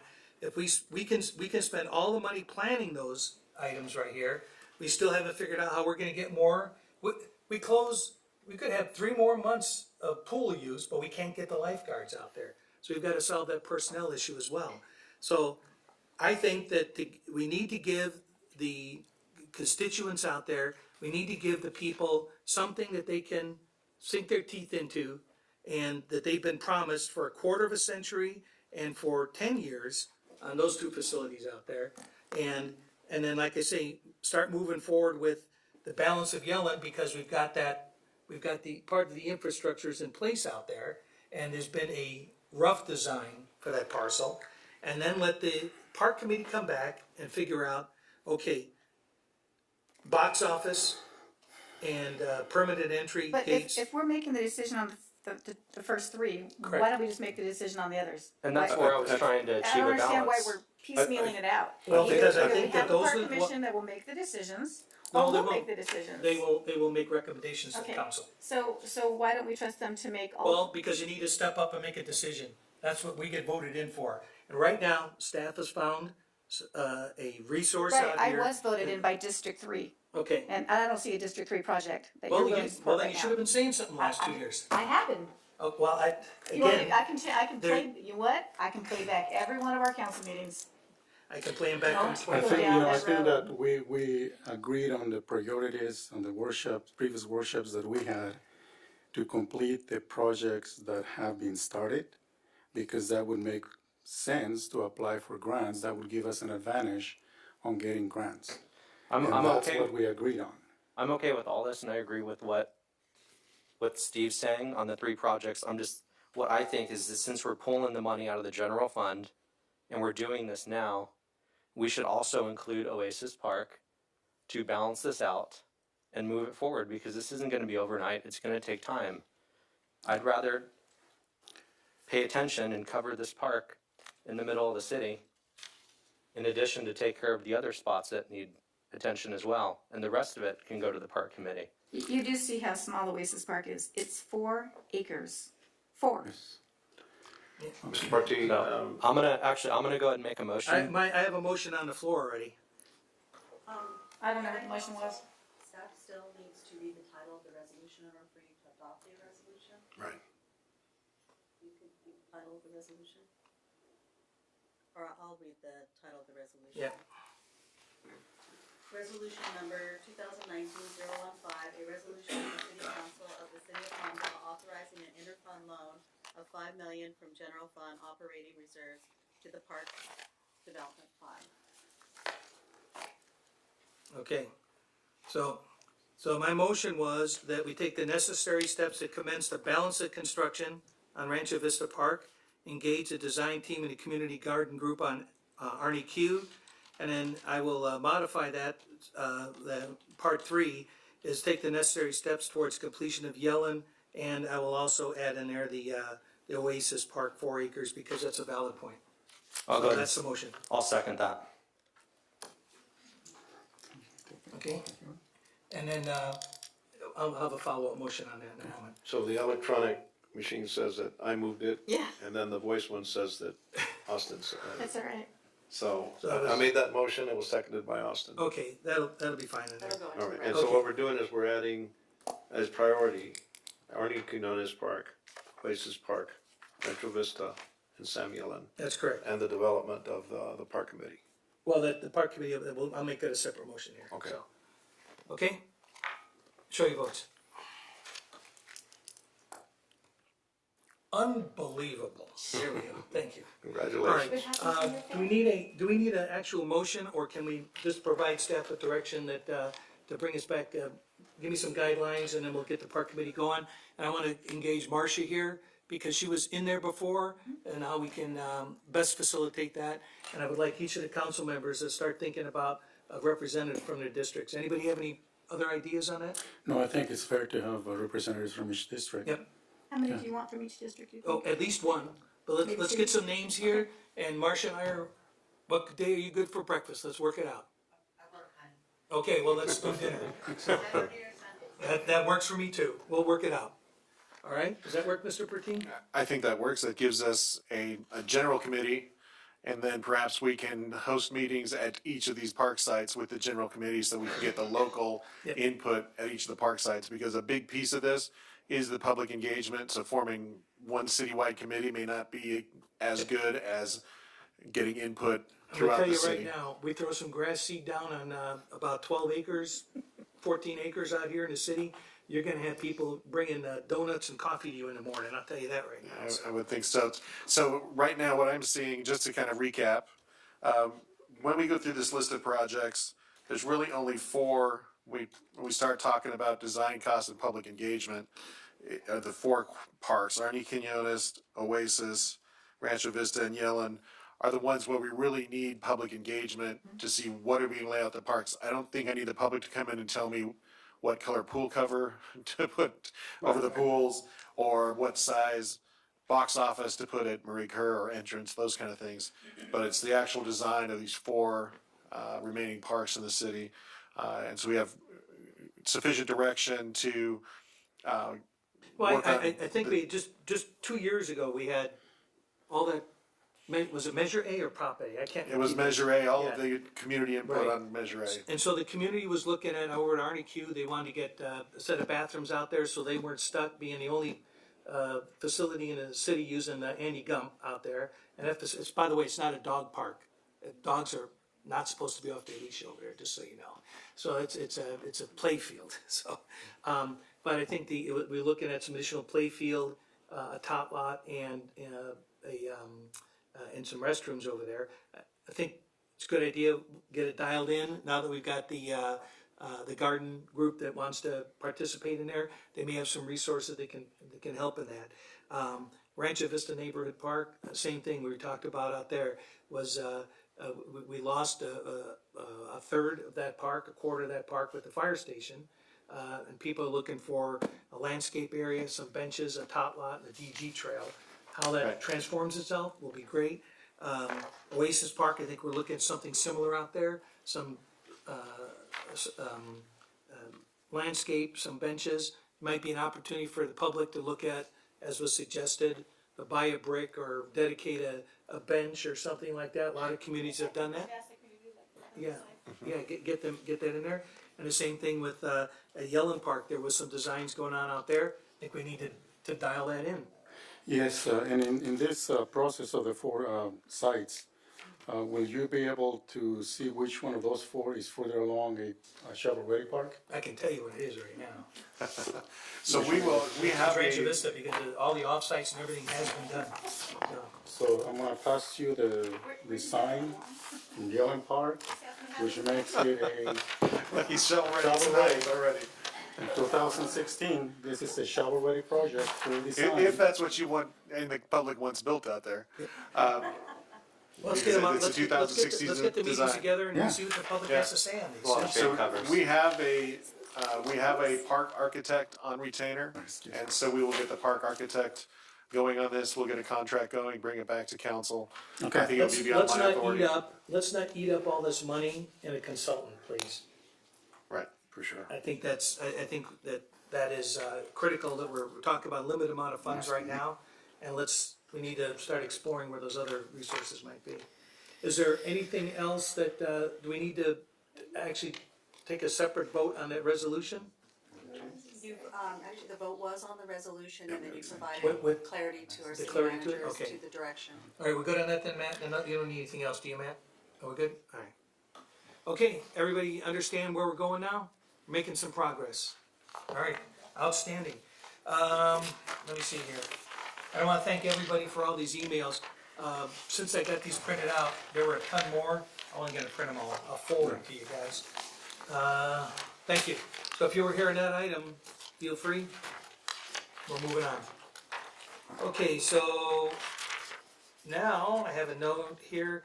We need to join the housing authority. So I think on our screens, we're supposed to, where are we at on this now? So Mayor, could we just take a quick recess while he helps you join? Okay, we'll take a quick recess and the staff will set us up with for the next item here. Thank you.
Yeah. All right, so we've had we have the housing authority up on here now, on our screens, is that correct? Okay, so we'll have, let me pull the housing authority. I think roll call while I'm finding my brains here, okay? Can we have a roll call, please? Chair Hoffbauer. Here. Vice Chair Bishop. Here. Commissioner Betancourt. Here. Commissioner Carrillo. Here. Commissioner Loa. Here. Mr. Brown is absent tonight. Okay, also noting that there is a vacancy. Is that still open? That's still open. That is still open, so if you thought about being on the housing board here, there's opportunities there. All right, so we have a consent calendar item 3.1. Do I, any comments on the consent calendar? Motion to. Okay, was that included in our public comments earlier? Did we wrap it in there? Is there any public comments on the consent calendar, which is basically, I think, just the minutes? Seeing none, council? Do I have a motion? So move. Mr. Bishop? Second. Ms. Betancourt? Oh, you should be. Would you push the button? Okay, and, Okay, motion. okay, Mr. Bishop had the motion, and Ms. Betancourt had the second. Okay, I'm gonna record it. I'm gonna have to clear this. There we go. Oh, there it is. Go ahead and start voting. Okay. Show your vote.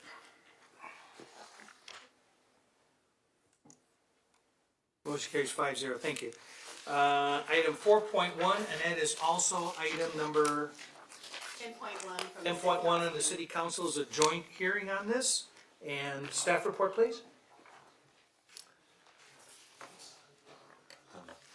Honorable Mayor and members of the City Council, if you could turn it around, please. My name is Keith Kang. I am an Assistant Finance Manager. I'm sitting in for Karen Johnston, Finance Manager. Speaking of budget, I'd like to go over our budget goals first. Let me begin by stating that our budget is aligned with our strategic plans. This has been working really well for us. We need to continue to do that. Balancing the operating expenditures with operating revenue is a key to successful financial planning. It's important to use one-time funding for one-time expenses, increasing general fund reserves, or investing it in areas that generate revenue. Also important is to maintain operating general fund reserve policy of 20% with a goal of 30%. Built-in contingencies allows adding other items without affecting the general fund balance. So our strategic goal consists of 3 pillars: sustainable community, sustainable economy, sustainable organization. Sustainable community stands for recreation culture, neighborhood preservation and revitalization, community engagement, and safety.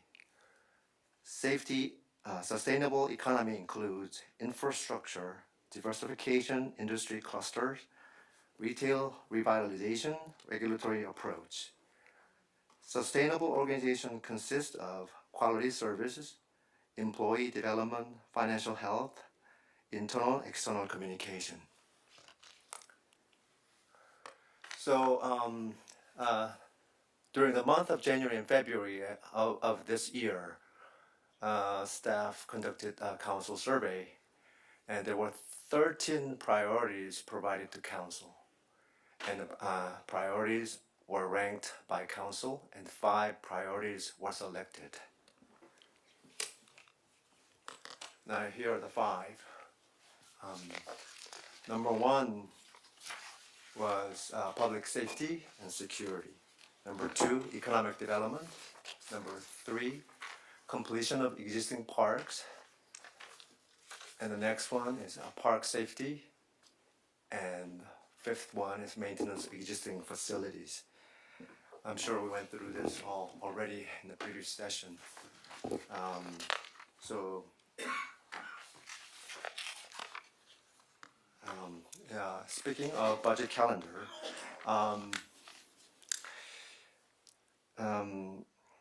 budgetary process begins as a team effort in January of each year.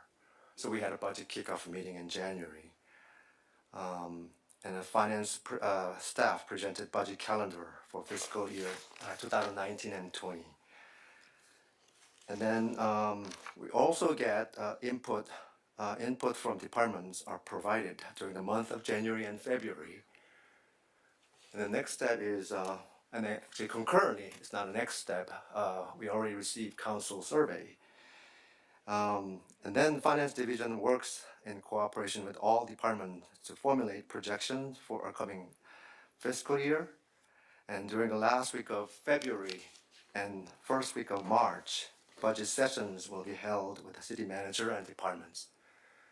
Then we plan to update council with our tentative numbers in April. And we will hold a budget workshop on May 7th and have the budget adopted at the June council meeting. And here's a snapshot of budget calendar. It looks like one of the going back to priorities, maybe Jim Purty, our city manager, can add a little more insight to this. I think you probably had fairly consistent. Well, certainly on number 3. Right. You got a lot of feedback there. I'm just betting that most of these were within 1 or 2 points of each other, for the most part, huh? Yeah, it was an interesting combination of both the score as far as who ranked what at what level, and then the number of votes each one of those received. And so there may be an item that somebody voted for, but they were the only one that voted for that, so it didn't make the top 5, even if it was their, in their top 3, that kind of thing. And so this was the most consistent as far as looking at last year. It's very similar to last year. It's giving us clear direction. Certainly that public safety and security is typically at the top of any city council's mind in regard to as one of the main purposes of government. I think economic development and completion of existing parks may have flipped positions this year, possibly because the council had already had an item on the agenda in regard to completing existing parks and knew we were well along with that. And so what this does, these top priorities, is gives myself and the departments who are putting their budgets together a framework to work within in regard to where we need to allocate our resources, whether it's staffing, vehicles, or other resources. What do we need to do to meet these priorities and continue delivering on all of our other priorities within the city? Certainly, in the prior years, maintenance of landscape and existing facilities, and improving our parks as far as improving the landscaping and so forth at some of the parks was a priority. And in that regard, we have updated our landscape maintenance contracts and our park maintenance contracts. We'll be bringing those forward in the near future. And so those kinds of things, it definitely has a fiscal impact in regard to if we're going to step up our game on any of these priorities, there is a cost and a budgetary requirement associated with it. And so those things then compete with everything else the city's doing. And so when we're sitting down developing the budget, it's nice to know these are the council's priorities, and we can move that forward and make budgetary adjustments in that regard. And so what we wanted to do tonight was walk through our process. So we're into our budget development process as far as the calendar goes, and staff has made their initial looks at their budgets, and they're getting ready to turn those in for finance to put together. And then the big meetings happen where the city manager sits down with each department and goes over the priorities, and the department heads and staff convince me that it meets the council's priorities in some way, in regard to what they're asking for in the budget, whether it's enhancements or even maintaining existing budget. So can we, can you do me a favor between now and maybe next meeting? Can you schedule meetings with each of the council members? Because within each one of these, there's gonna be a subset of issues that, individuals are, probably have sitting in there, that they perceive that this is how we achieve public safety, or this is how we achieve park, security issues, things like that. Can you have those individual discussions with them so that, so we can make sure that, we flush that out before we start getting into the budget hearings and Okay. that we all just have that opportunity to have those discussions and that, because it may be in there, but we're not seeing it, or maybe there was a way that you were addressing it that's gonna meet what the council member's looking for. Yeah, and for instance, say park safety, it may be a combination of boots on the ground, but also better trimming of trees and shrubs, better lighting, those kind of things, more visible vehicles. And so it might not just be Right.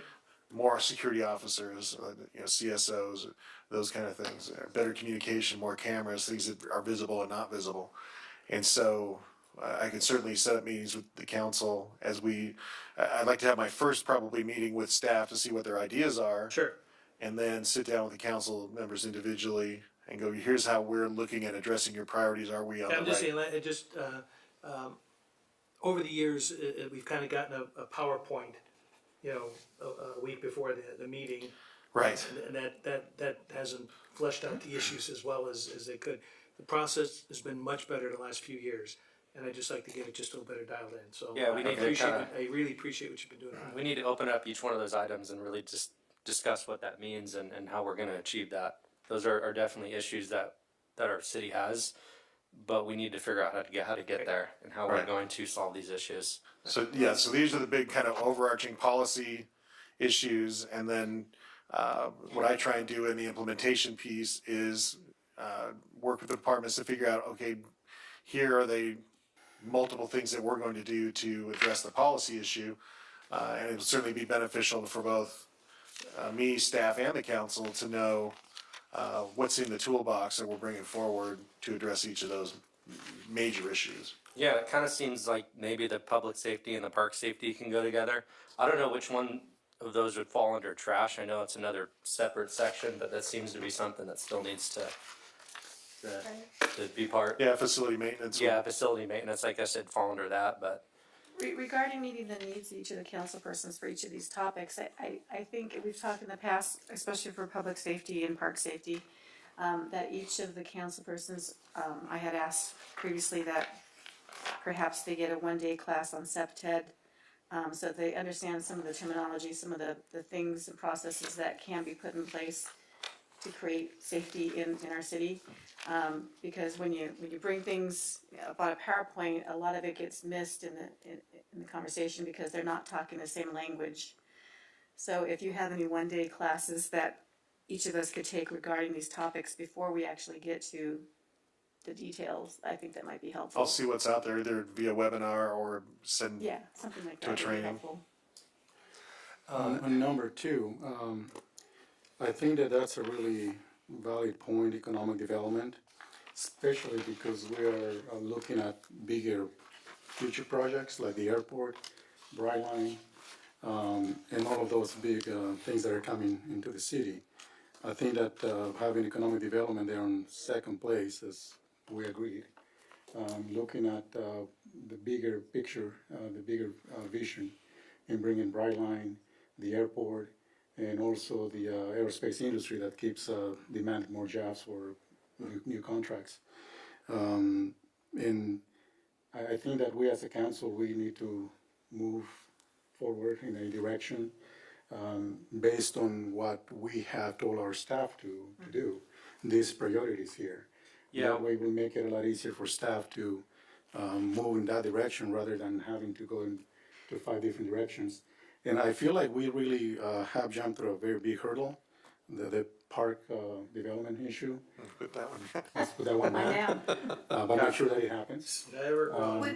Would the conference center that we've talked about in the past fall under the economic development? Would that be part of that package? Yes, and we'll be bringing something forward on that shortly in regard to that property and some new developments there. Thank you. I'd have to agree with Juan. 1 and 2 weigh heavily.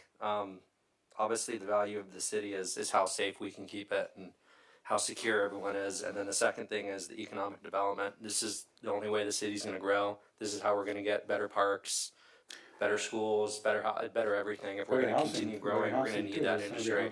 Housing demand, so. Yeah. And park development fees. And 1 and 2 really go hand in hand. Is my captain here? He was. He was. For those of you that don't know, a lot of businesses will call to get statistics about crime in an area before they decide to build or bring a business there. So for a business that wants to come into our city, they do look at our crime rate. They look at our crime statistics to decide whether or not this is where they want to put a business. So public safety is a huge priority to help bring that economic development to our city. So I think that's right on target to have 1 and 2 is public safety and economic development. I agree. And then we need to address housing. I guess that's part of economic development, not only for attending to the needs of all of these people that are beginning to work out here on these major contracts in aerospace, and for their needs, so that we don't have people traveling out of the area and commuting to local jobs. So we need to develop housing and provide strategies for getting that done.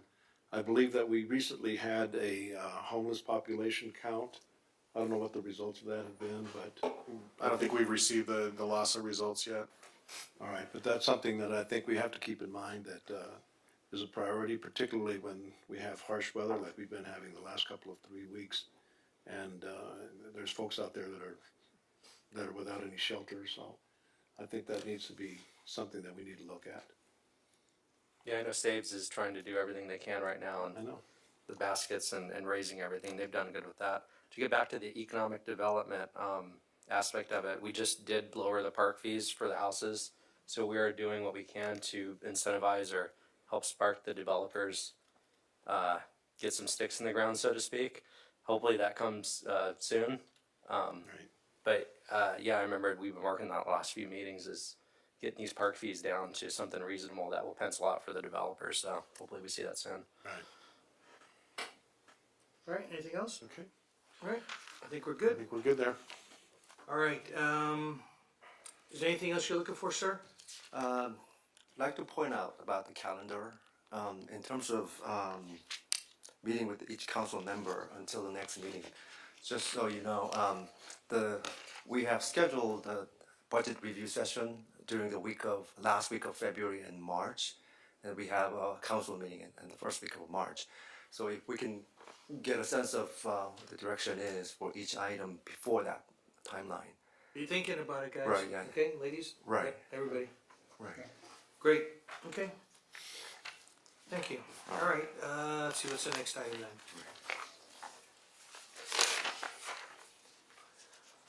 All right, number 11, non-agenda items. Okay, this portion of the agenda allows the individual an opportunity to address the council on any subject regarding city business that is not on the agenda. Under state law, no action can be taken on these items if they're not specifically referenced on the agenda and agendized. Please note, a maximum of 3 minutes will be imposed on each speaker. It'll be up there on the timer will be up there. There is no obligation to use the full 3 minutes. Anybody? Or did that take longer than the speakers? I have some photos.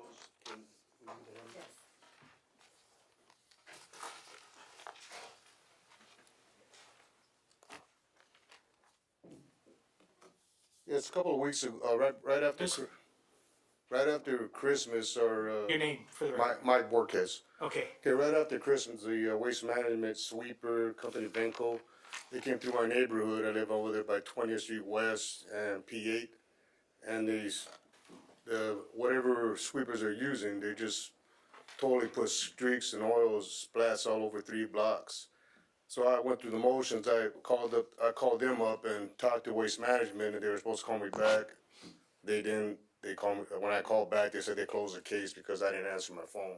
So they reopened the case, and but they still didn't call me. So I came to the city public works and talked to Mick Schuler, and the next day, waste management called me, said that they were Funny how gonna. that works. I mean, they were going to address it and check it all out. And anyways, they went over there and they steam cleaned a little bit, but it's so. I mean, I have other pictures too. That it's so. I mean, their answer was that somebody must have moved the car and you just skidded over it and moved it over like 3 blocks.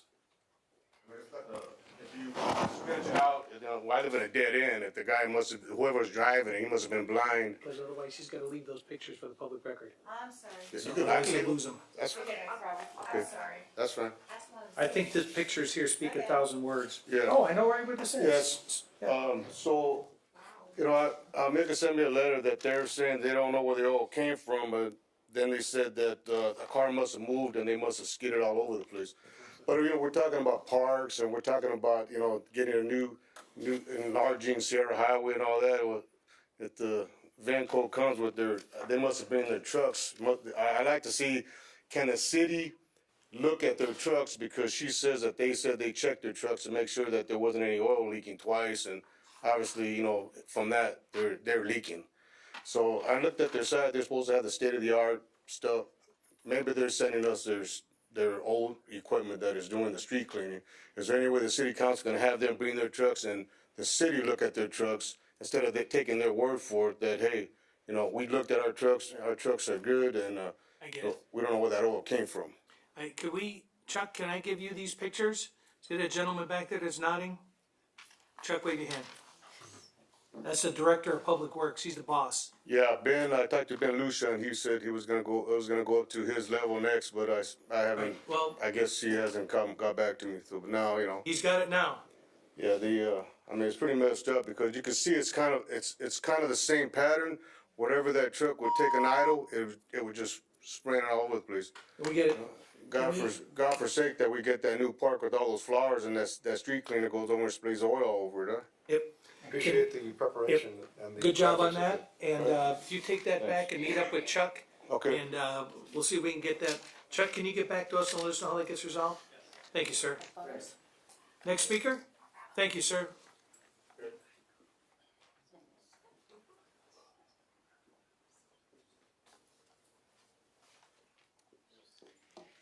My name is Marcia Furman. Yes, it is. And I still live on Carroll's side. Did you see your sign got fixed by your house? And so what? Your sign got fixed by your house. The letters that were falling off. Now we're discussing what I'm doing here, and we can't have any. I'm letting you know. 3 minutes, the time allowed for speakers to give their opinion. Before the current electronic upgrade, there was, in my direct eyesight, 3 lights that allowed the speaker a visual timeline. Right now, as I speak, the council members and the public behind me have a clear view of the timer on my left. But for me, without turning my head, I can't see it. I would like to suggest a timer be installed in front of the speaker somewhere on the podium. Thank you. Yeah, that's been brought up before. Thank you, ma'am. We should have had you here when we were designing the place. We got locked out.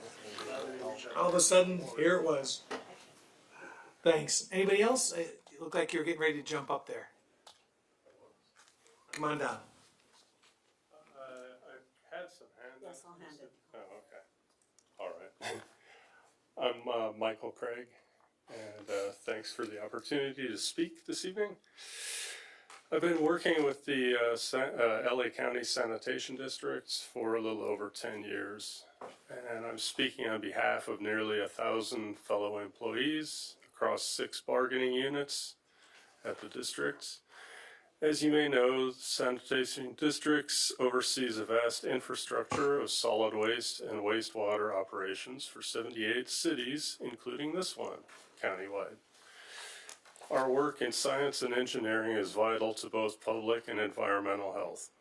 The workforce takes great pride in the industry recognition we receive year after year for delivering world-class services as well as the exceptional low rates to the residents. For example, the Orange County sanitation districts charge the ratepayers nearly double what we do. So you might be wondering, why am I here? I'm here due to the unfortunate fact that the sanitation districts are embroiled in a labor management turmoil, and our long-standing impasse in negotiations could spill over to the communities we serve, including the city of Palmdale. Despite the excellent service we provide, the sanitation district's negotiating team is attempting to cut our total compensation for no good reason. Over the course of negotiations, the impasse, we have been through both mediation and fact-finding. The fact finder confirmed two very important facts. First, that the districts can afford what the sanitation workers are asking for. And second, what we're asking for won't increase rates at all. Not only are the districts attempting to hurt its employees without financial or other good justification, but they're attempting to bully us into submission by withholding the AFSCME union, the members' last 2 years of cost of living adjustments. They're holding those hostage, even though they have already collected the money to pay for them. The fact is that numerous cities across the districts have negotiated for employee payments of their pensions contributions and offer them a corresponding raise and a little bit more for the cost of living. Our union is asking for the same arrangement.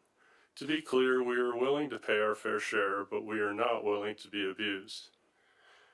And we're running out of time. In 2 consecutive polls, AFSCME membership, the majority said they would not accept the district's arbitrary, painful takeaways and would take job action up to and including a strike if need be. While we don't relish that prospect, it's time to raise public awareness more broadly now. I'd appeal to the district's director, Mr. Hoffbauer, I'll get your name out right, sitting before us, as well as every one of you, to exert your influence to facilitate an immediate agreement that will serve everybody's best interest. Thank you for your time. Thank you very much for that. I think that's a topic of ongoing discussion right now, so I anticipate we'll probably be seeing something on an agenda here soon. Anybody else on this item? Okay, sir, state your name for the record. Something probably totally separate, like what the lady was talking about. Your name for the record? Barry Nelson. Okay. I was looking at the timer because I was waiting on it to turn yellow. And you don't have to wait. Oh, I don't. No, it's running. So. Yeah, I know it was supposed to be a change in color though. I was just wondering when. And as I was trying to count, I was counting it. It was like off a second. Just in the moment I was counting. Yeah, at 30 seconds it turns yellow. So, what is it that you yeah, want? I think it turned yellow at like 28, 29 or something like that. Okay. And then it went from 5, Goes to 4. red. You got about a minute and a half left now. Yeah. Really? Till it turns yellow. Yeah. So was there something you wanted to address us on? No, I was just saying, man, he was being manipulated. I mean, do you know who's running these cameras and stuff? Yep. The Clerk is computer? running. Push the button over there.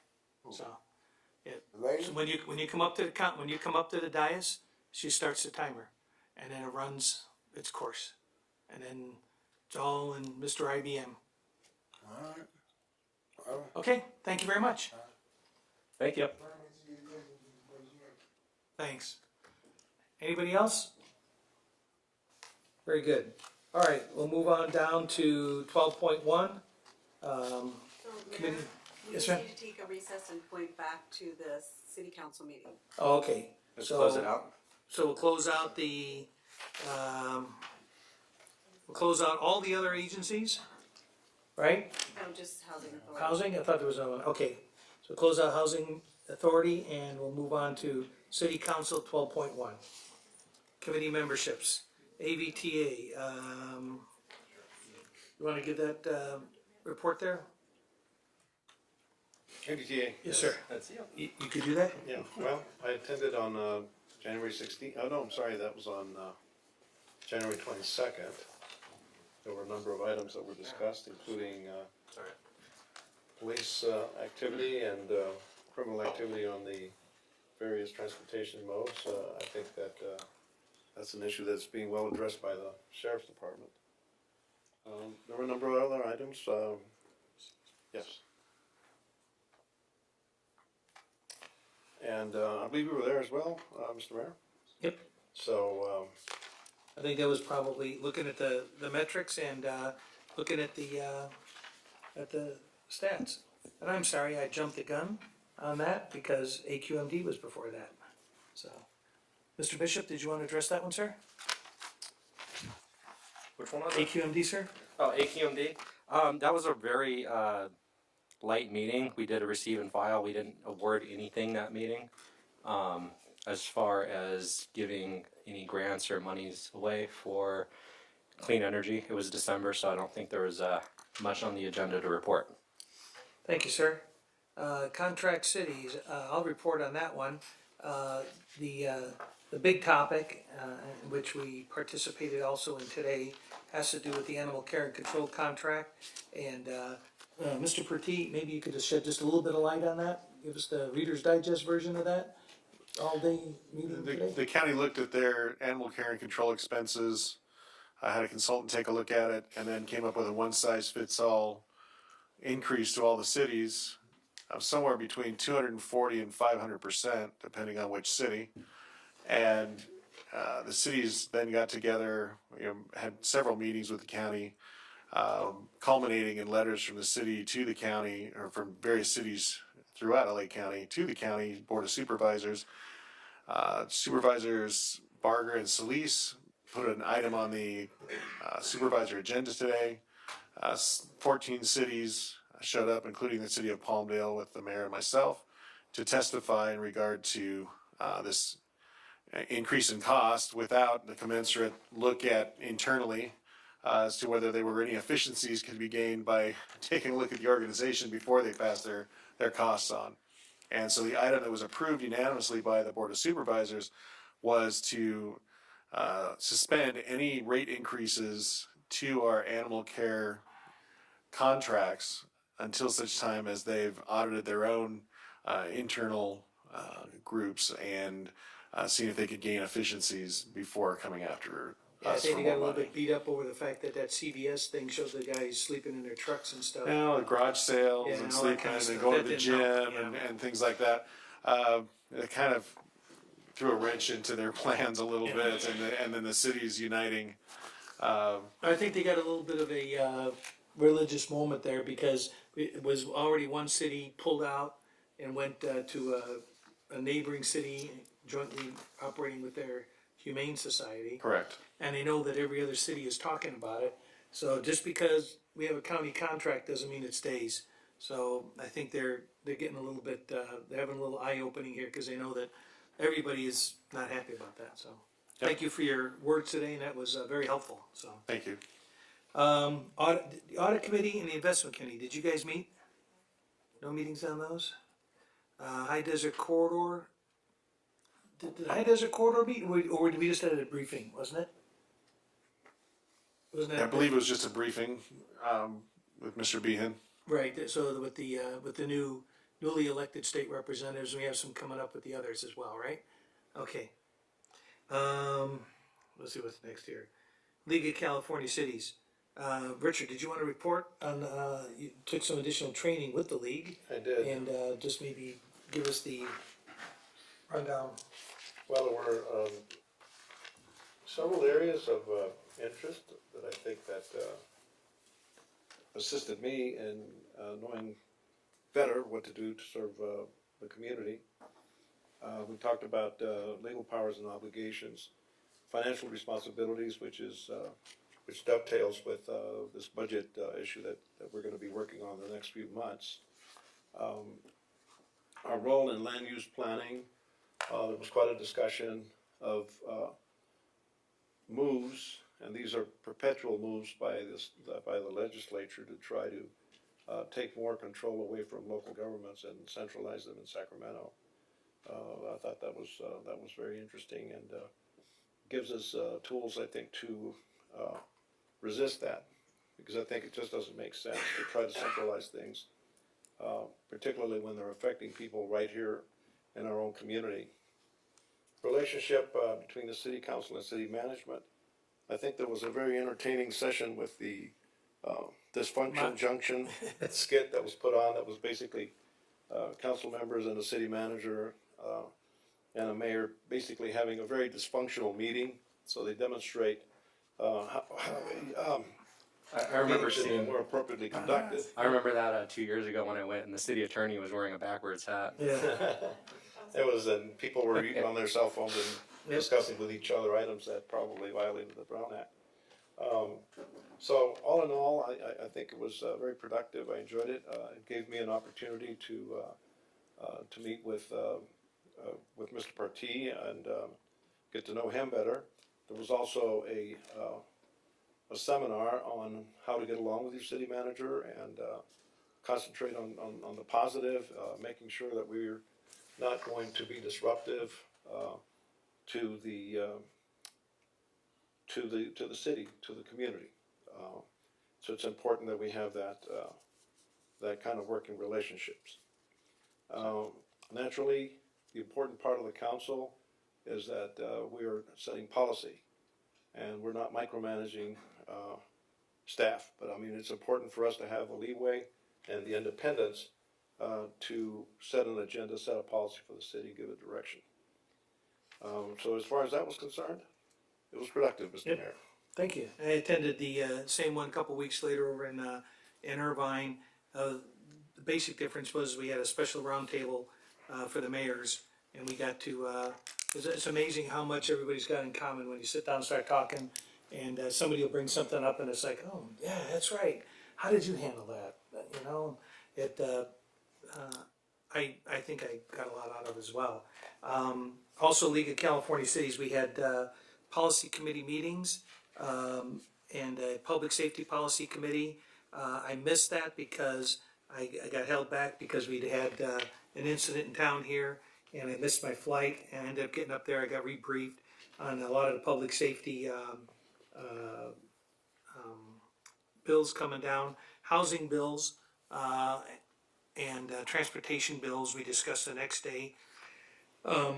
Suffice it to say, as Mr. Lois said, the state is working as hard as it can to take any discretionary ability away from cities, to remove local control from land use decisions and things of that nature. So we're working hard at that, and but the state's not making it. The state's not making it easy. So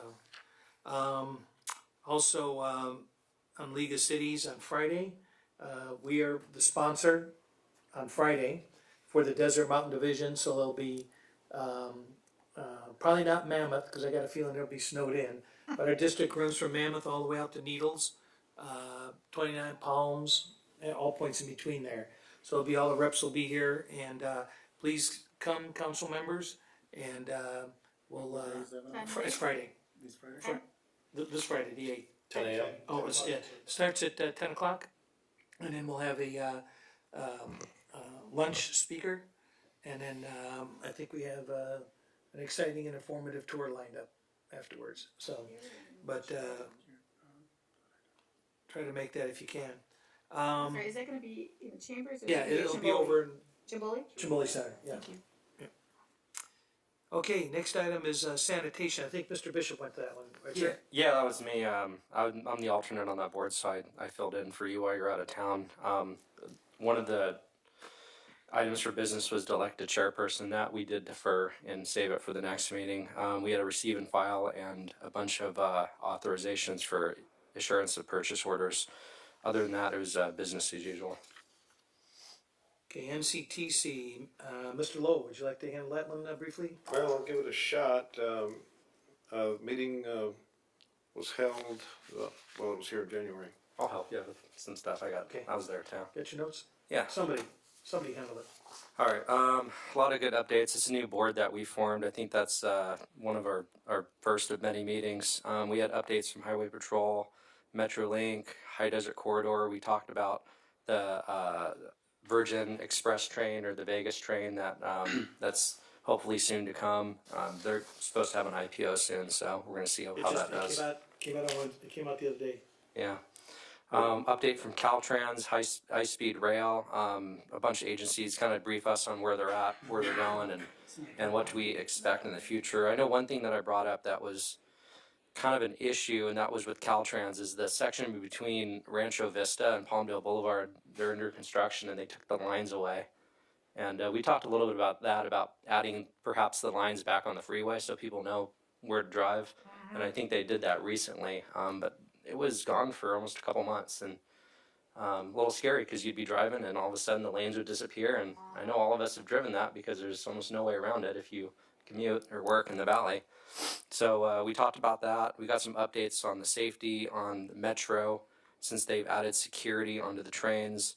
I think we received and filed a budget for the incoming year, and we talked about Measure M funds and what we're going to do with them. You went down to Santa Clarita? Yeah, this last Friday, there was an NCTC meeting in Santa Clarita, and the intention for that meeting was just to introduce the new assembly woman representing that district 21, I believe it is. Basically, just to let her know what NCTC's efforts are, so that she comes up to date to what we're trying to accomplish. In reality, that's just all it was. There was discussion on the members. It was a briefing, more or less, A briefing, more or less. Palmdale, Lancaster, the county, and the commitments from the county to keep the project that we're working on in the Antelope Valley. That was something that was discussed. I requested to have a similar meeting up here with our representatives. I think it's coming up, isn't it? And we also, that they also know. Good job. They also know what we're working on, so that they coordinate the efforts, so that we can accomplish what the board is intending to accomplish. Mentioned the importance of Brightline coming into Palmdale, the right-of-way that is needed along the High Desert Corridor. Basically, that's all it was on that meeting. So if you got any problems with transportation, come see us, or this is the board to go to, because that's where it all happens.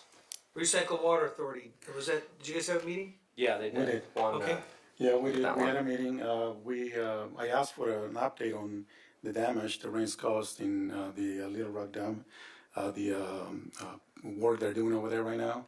A lot of damage. They started working on putting a retention so that they could get the sediments out of Little Rock, but the rain destroyed those efforts more or less. Same thing with Amargosa. There was no delay on that project because of the rains. It's moving forward. We talked about the potential ability to apply for grants again for recycled water. The phase 2 of the project, which is going to be the extension of the pipeline for recycled water to service Yellen Park and potentially the school grounds within the different districts. I was appointed to the chair. The vice chair is Mr. Dino, and you were present at that meeting too. Yeah, I filled in for Austin. Yeah, you filled in for Austin. We also talked about the locations of the distribution machines, or? Yes, there is a dispensing machine for recycled water that at first it was thought it could be installed at Yellen, but there's some complications because Yellen was donated for public use purposes.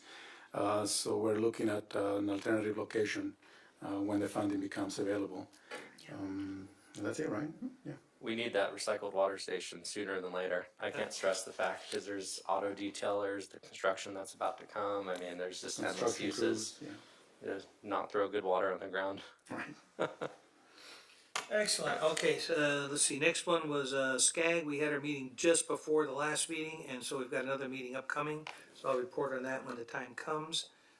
Sister Cities Association. I attended that meeting the other day.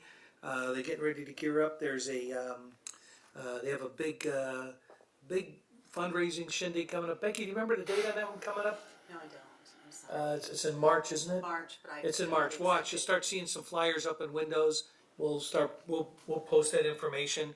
But they've got some heavy hitters in the music industry and in entertainment, in the Latin entertainers. So, and it's always a blast. Let me tell you, they know how to throw a party. So keep an eye out for that one. Prison committee, It was dark. okay, no prison committee meeting. And cannabis committee meeting, so we had a meeting, and I think we're formulating the, staff report, and that'll be coming out, probably next month, okay? Once we finish putting all of it through the sausage machine, that'll come out. Okay, all right, we'll go down the dais here. Any other meetings other than the mandate events here? We'll go down the list here. Any other things, Mr. Bishop? I attended the Hispanic Chamber of Commerce today. We had guest speaker, American Medical Response. He talked about what it's like being an EMT in the Valley, what situations are dealt with, and he also talked to some of the other businesses owners in there about problems and issues and things that go on as far as that line of work. I attended a ribbon cutting for John Smith Subs over on the 47th Street. Thanks for covering that. No problem. Yep. Happy to. Over in 47th Sure, Street. anytime there's food, right? Okay, no problem getting you to those. Oh, there was a pretty big line, so. That place was very busy for just opening, and it's the first one they were able to open in California. So props to our staff and economic development team. I also attended the Congressman Farewell. I think that was a few weeks ago over at the hotel for Steve Knight, and I think that was it. I'm sure there's more, but I'll let my other council members dig into it. Mr. Loa? Well, I believe we all attended, most of us attended the Palmdale Chamber of Commerce installation, which was held Friday. Yeah, there's that too. Yeah, for a little while anyway. Yeah. I attend the Sheriff Boosters every month. We had a meeting in January. We'll be meeting tomorrow morning as well. We usually see our captain there and discuss the needs that the county budget isn't covering as far as the Sheriff's Department is concerned. I believe we're going to be joining forces with Antelope Valley Sheriff Boosters in supporting their casino night, which is a huge success every year. And I'm looking forward for us to collaborate and work with them, although we're going to keep our separate identities. The Antelope Valley Lancaster Sheriff Boosters and the Palmdale Sheriff Boosters. Hispanic Chamber of Commerce, I attended the one today with Austin, and I attended the one in January where our mayor was the keynote speaker. I think he made a very good presentation that was very well received. We also, Mr. Hopbar and myself, toured my district to see what the needs are. We looked at the parks, we looked at the Antelope Valley Mall, the Amargosa Wildlife Refuge, which is already under construction and development, the needs at Marie Kerr Park, at Rancho Vista Park. We went to each one of those sites. We went to Rancho Vista Park, school was just letting out. There was a pretty terrific, if you want to call it traffic jam, terrific. It was quite a delay in just getting around there, so I'm hoping that issue will be resolved. I took him down 35th. I took him the worst route possible. So also during that tour of the West District, District 2, there were lane gaps on Rancho Vista Boulevard that are being addressed as well. We toured the mobile home parks out that side. And so all in all, getting a good sense of the needs for that district, and which not only benefit that district, but the entire city as we work to put all of it together. We slid over in Anna Verde, took a look around there as well. So right, we did go into the Anna Verde area. Yeah, because of the interface between the two districts there. Right. So thanks for checking it out. Yep. No, it's not. This is our turn. Just to touch base with Mr. Lowe, I want to thank him for working with us. He's on the Palmdale Sheriff Boosters. I'm on the Antelope Valley Sheriff Boosters.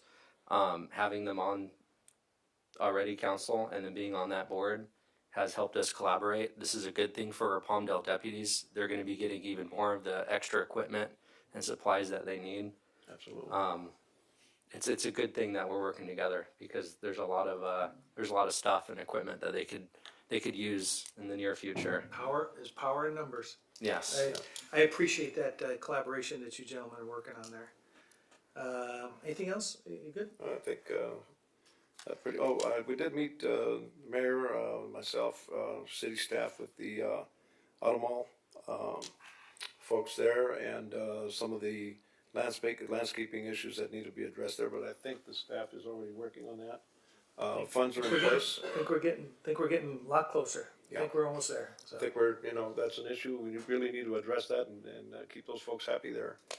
They do generate a lot of funds for our city. And I think cooperating with them and keeping their auto mall as attractive and competitive as possible should be important to us as well. And I think that's it. Sure. Thank you. I attended the Business of the Month events for Assemblyman Lackey and Senator Wilk. Great events, both of those small businesses of the month in Lancaster. I attended the Palmdale School District Foundation dinner.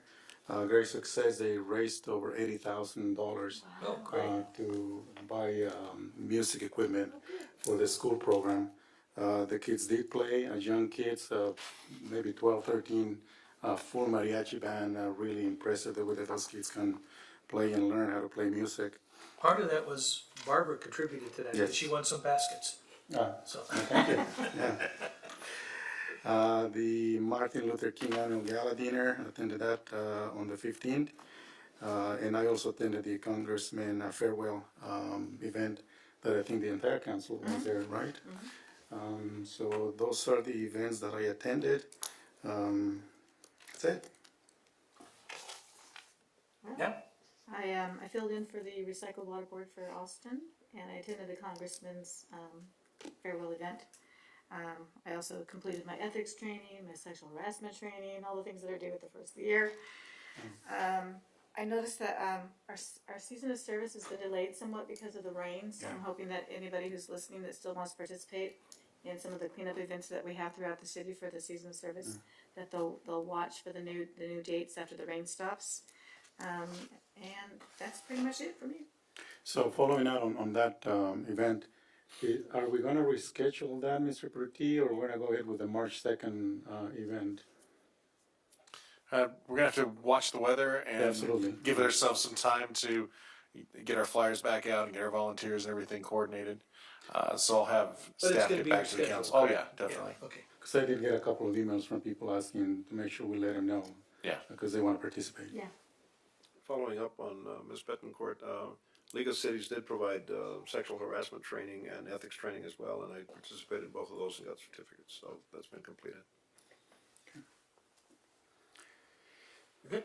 So Mayor, I would just like to, I checked my calendar and the Sister City event is scheduled for March 16th. It's at the Chimboli Cultural Center and it's at 6 o'clock. March 16th at the Chimboli Center. So save the date, and you can check with the city clerk or contact me if you're looking for tickets. And there'll also, like I said, there'll be some stuff if you look at the Sister Cities as a website and a Facebook page too. So. Okay, so I went to a lot of these same things all you guys went to. I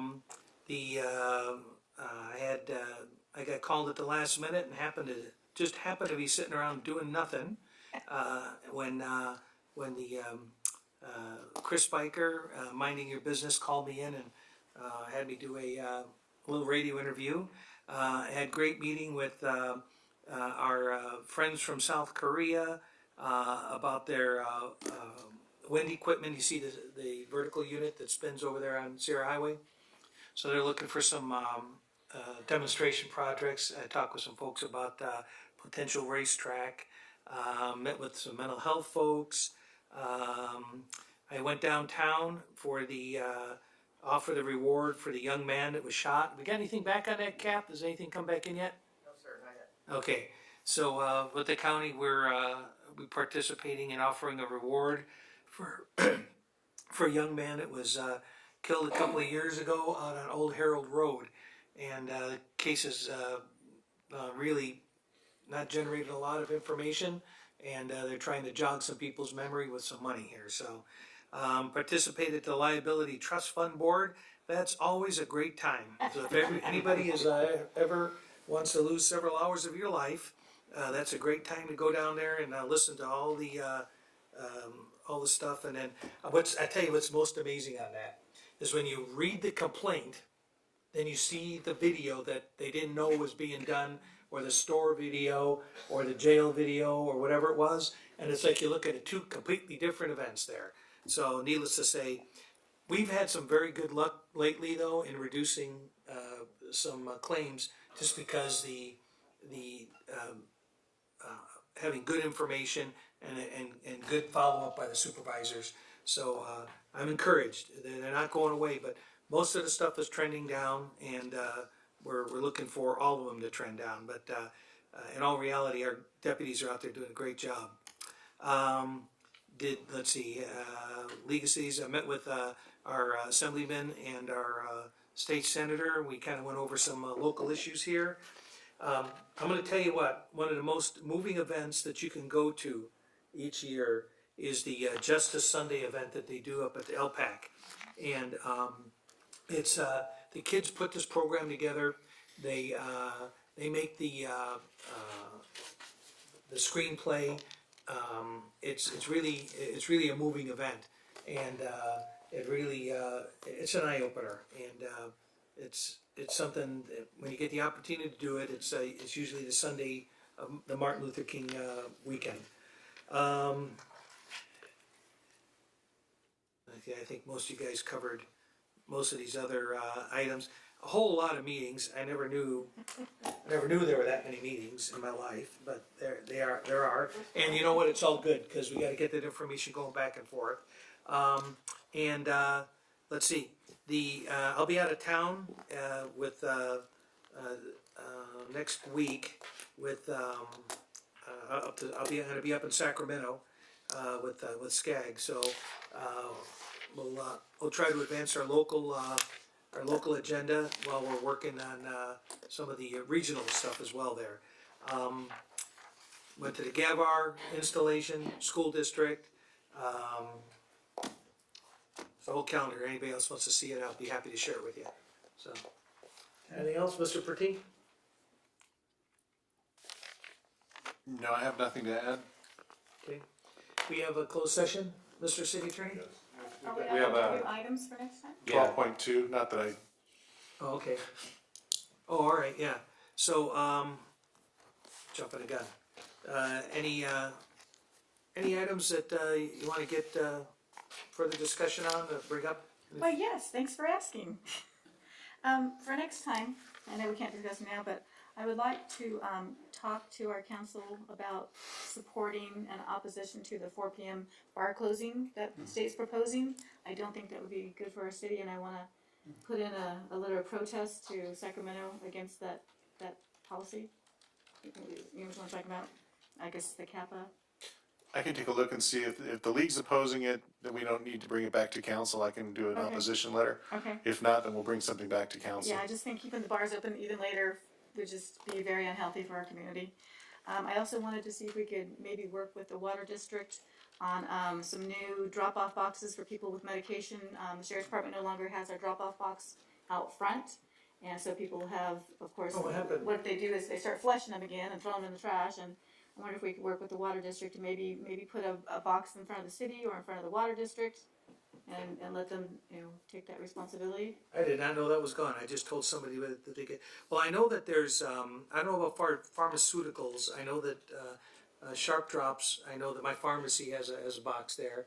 I don't know if they have. I know Kaiser will let their patients drop off Sharpies and medication, but I don't know if they have to be patients or not. So I just want to help with the water issues and the environmental impact of people just throwing them away or flushing them.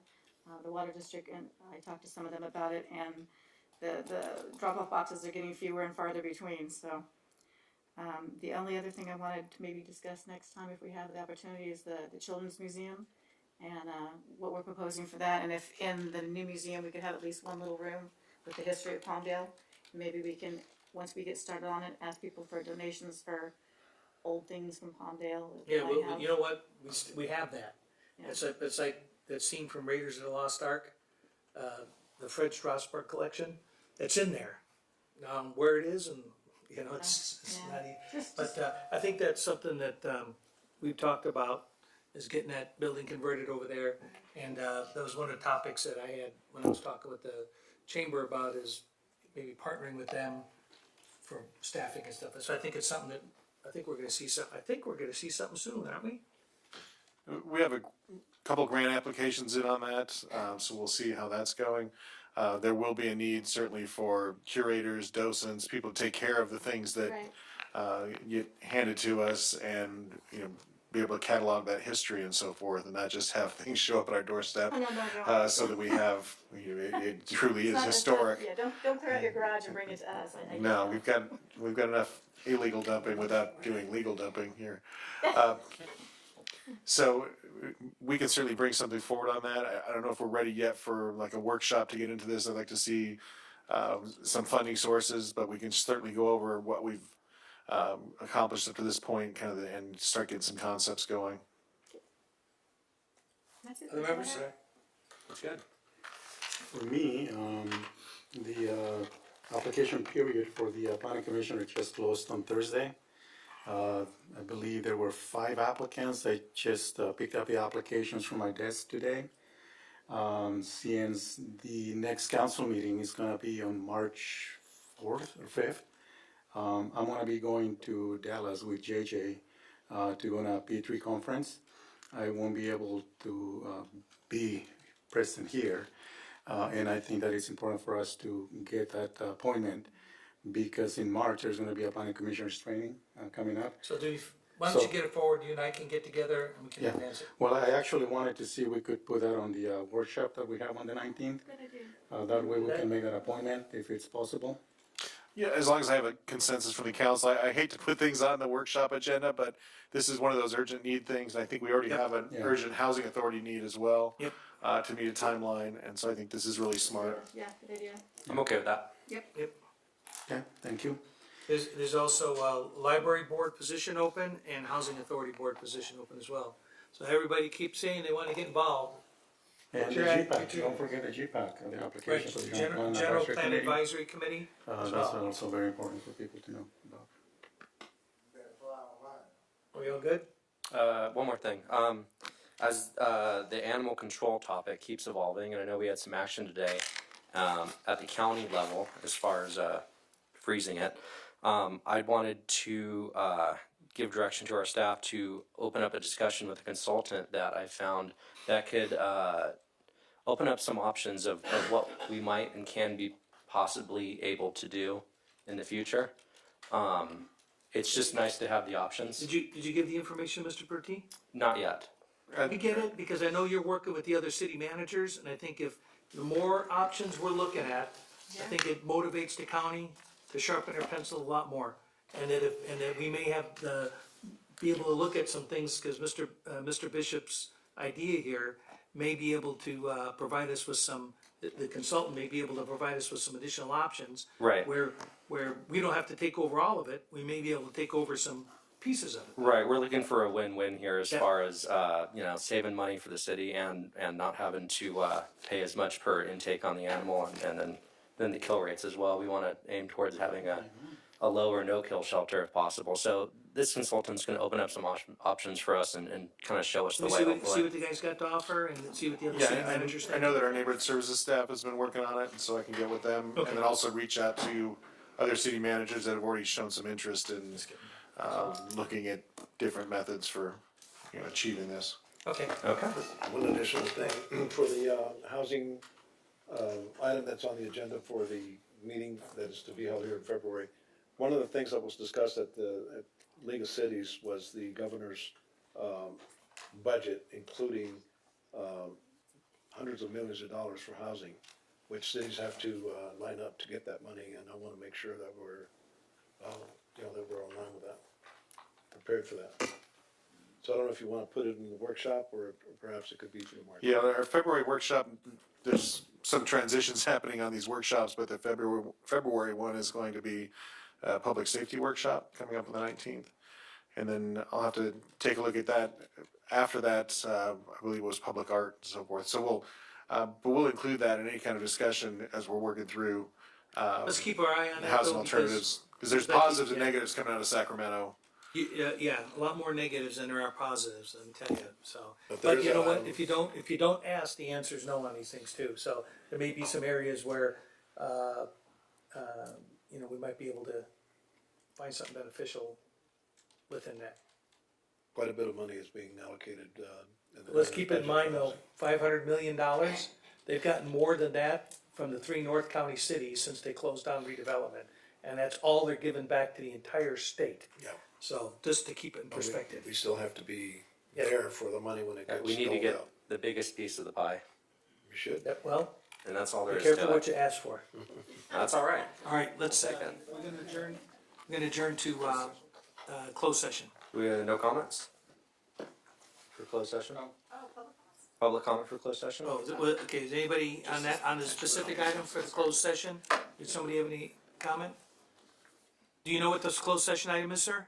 No. Okay, so we'll go to closed session. Thanks. That's not up now, that's not the topic.